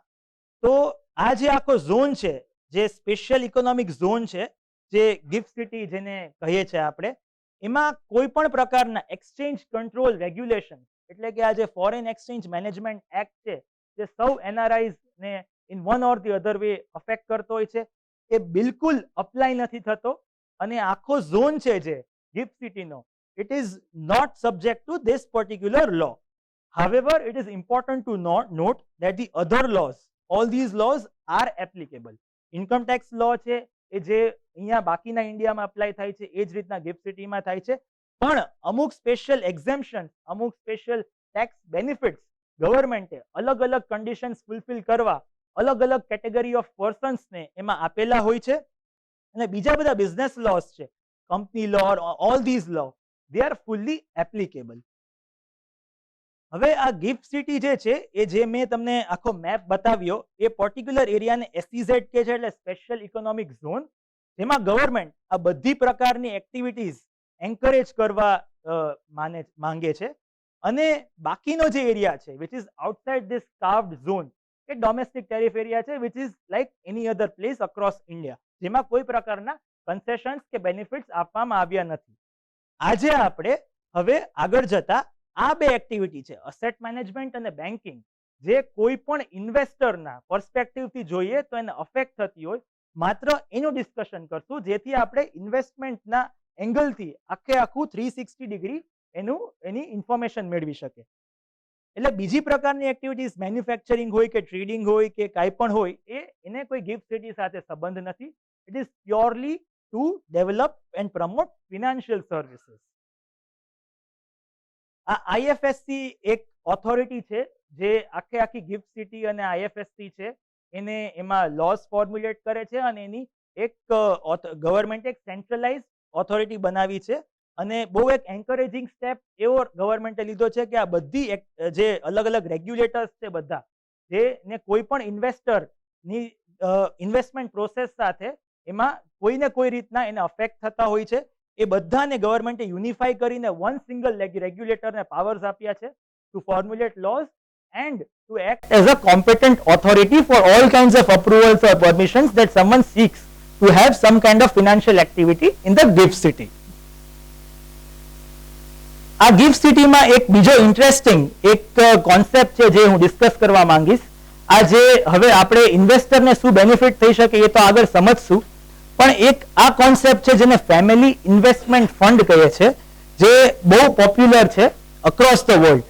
ગિફ્ટ સિટીમાં ગવર્મેન્ટનું વિઝન એવું છે કે જે મેજર ઇન્ટરનેશનલ ફિનાન્શિયલ સેન્ટર્સ છે, સિંગાપોર છે કે હોંગકોંગ છે કે કોઈ એ પ્રકારના જે સેન્ટર્સ છે, એવી રીતના એને ડેવલપ કરવા માંગે છે.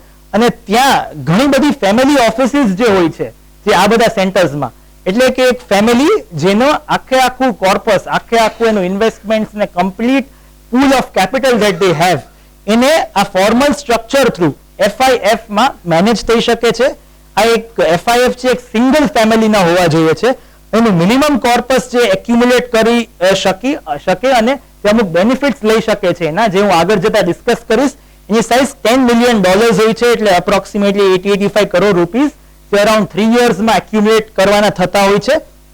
અને આ આખું કોર્પસ છે એ practically all kinds of assets that we can think of એમાં ઇન્વેસ્ટમેન્ટ થઈ શકે છે, which could be listed or unlisted stocks in India, outside India, even real એસ્ટેટમાં પણ ઇન્વેસ્ટમેન્ટ થઈ શકે છે આ કોર્પસમાં, અને બીજી પણ અમુક ઓલ્ટરનેટ અસેટ્સમાં થઈ શકતું હોય છે.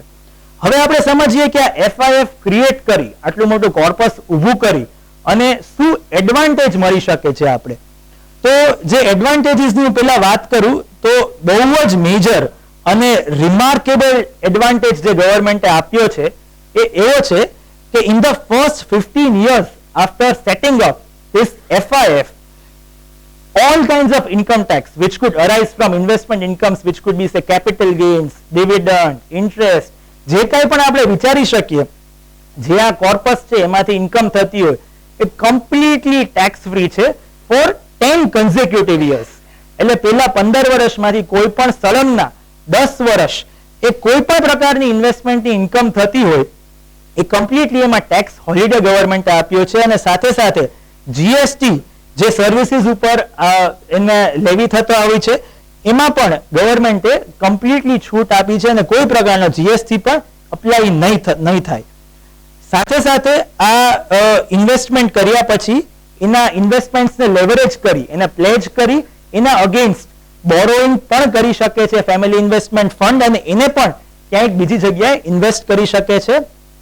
અને આ એક ફેમિલી ઇન્વેસ્ટમેન્ટ ફંડની જે એન્ટિટી ક્રિએટ કરી હોય એમાં ફર્ધર ઇન્વેસ્ટમેન્ટ્સ માટે એક LRS ની લિમિટ એટલે $2.5 પર પર્સન પર યર જે આપણે આઉટસાઇડ ઇન્ડિયા પૈસા મોકલી શકતા હોય છે ફોર વેરિયસ પર્પસીસ, એ લિમિટ એમાં પણ હિટ થશે. કારણ કે જે મેં વાત કરી એમાં ગિફ્ટ સિટી છે એ આઉટસાઇડ ઇન્ડિયા ઝોન છે આ ફોરેન એક્સચેન્જ કંટ્રોલ રેગ્યુલેશન્સ માટે.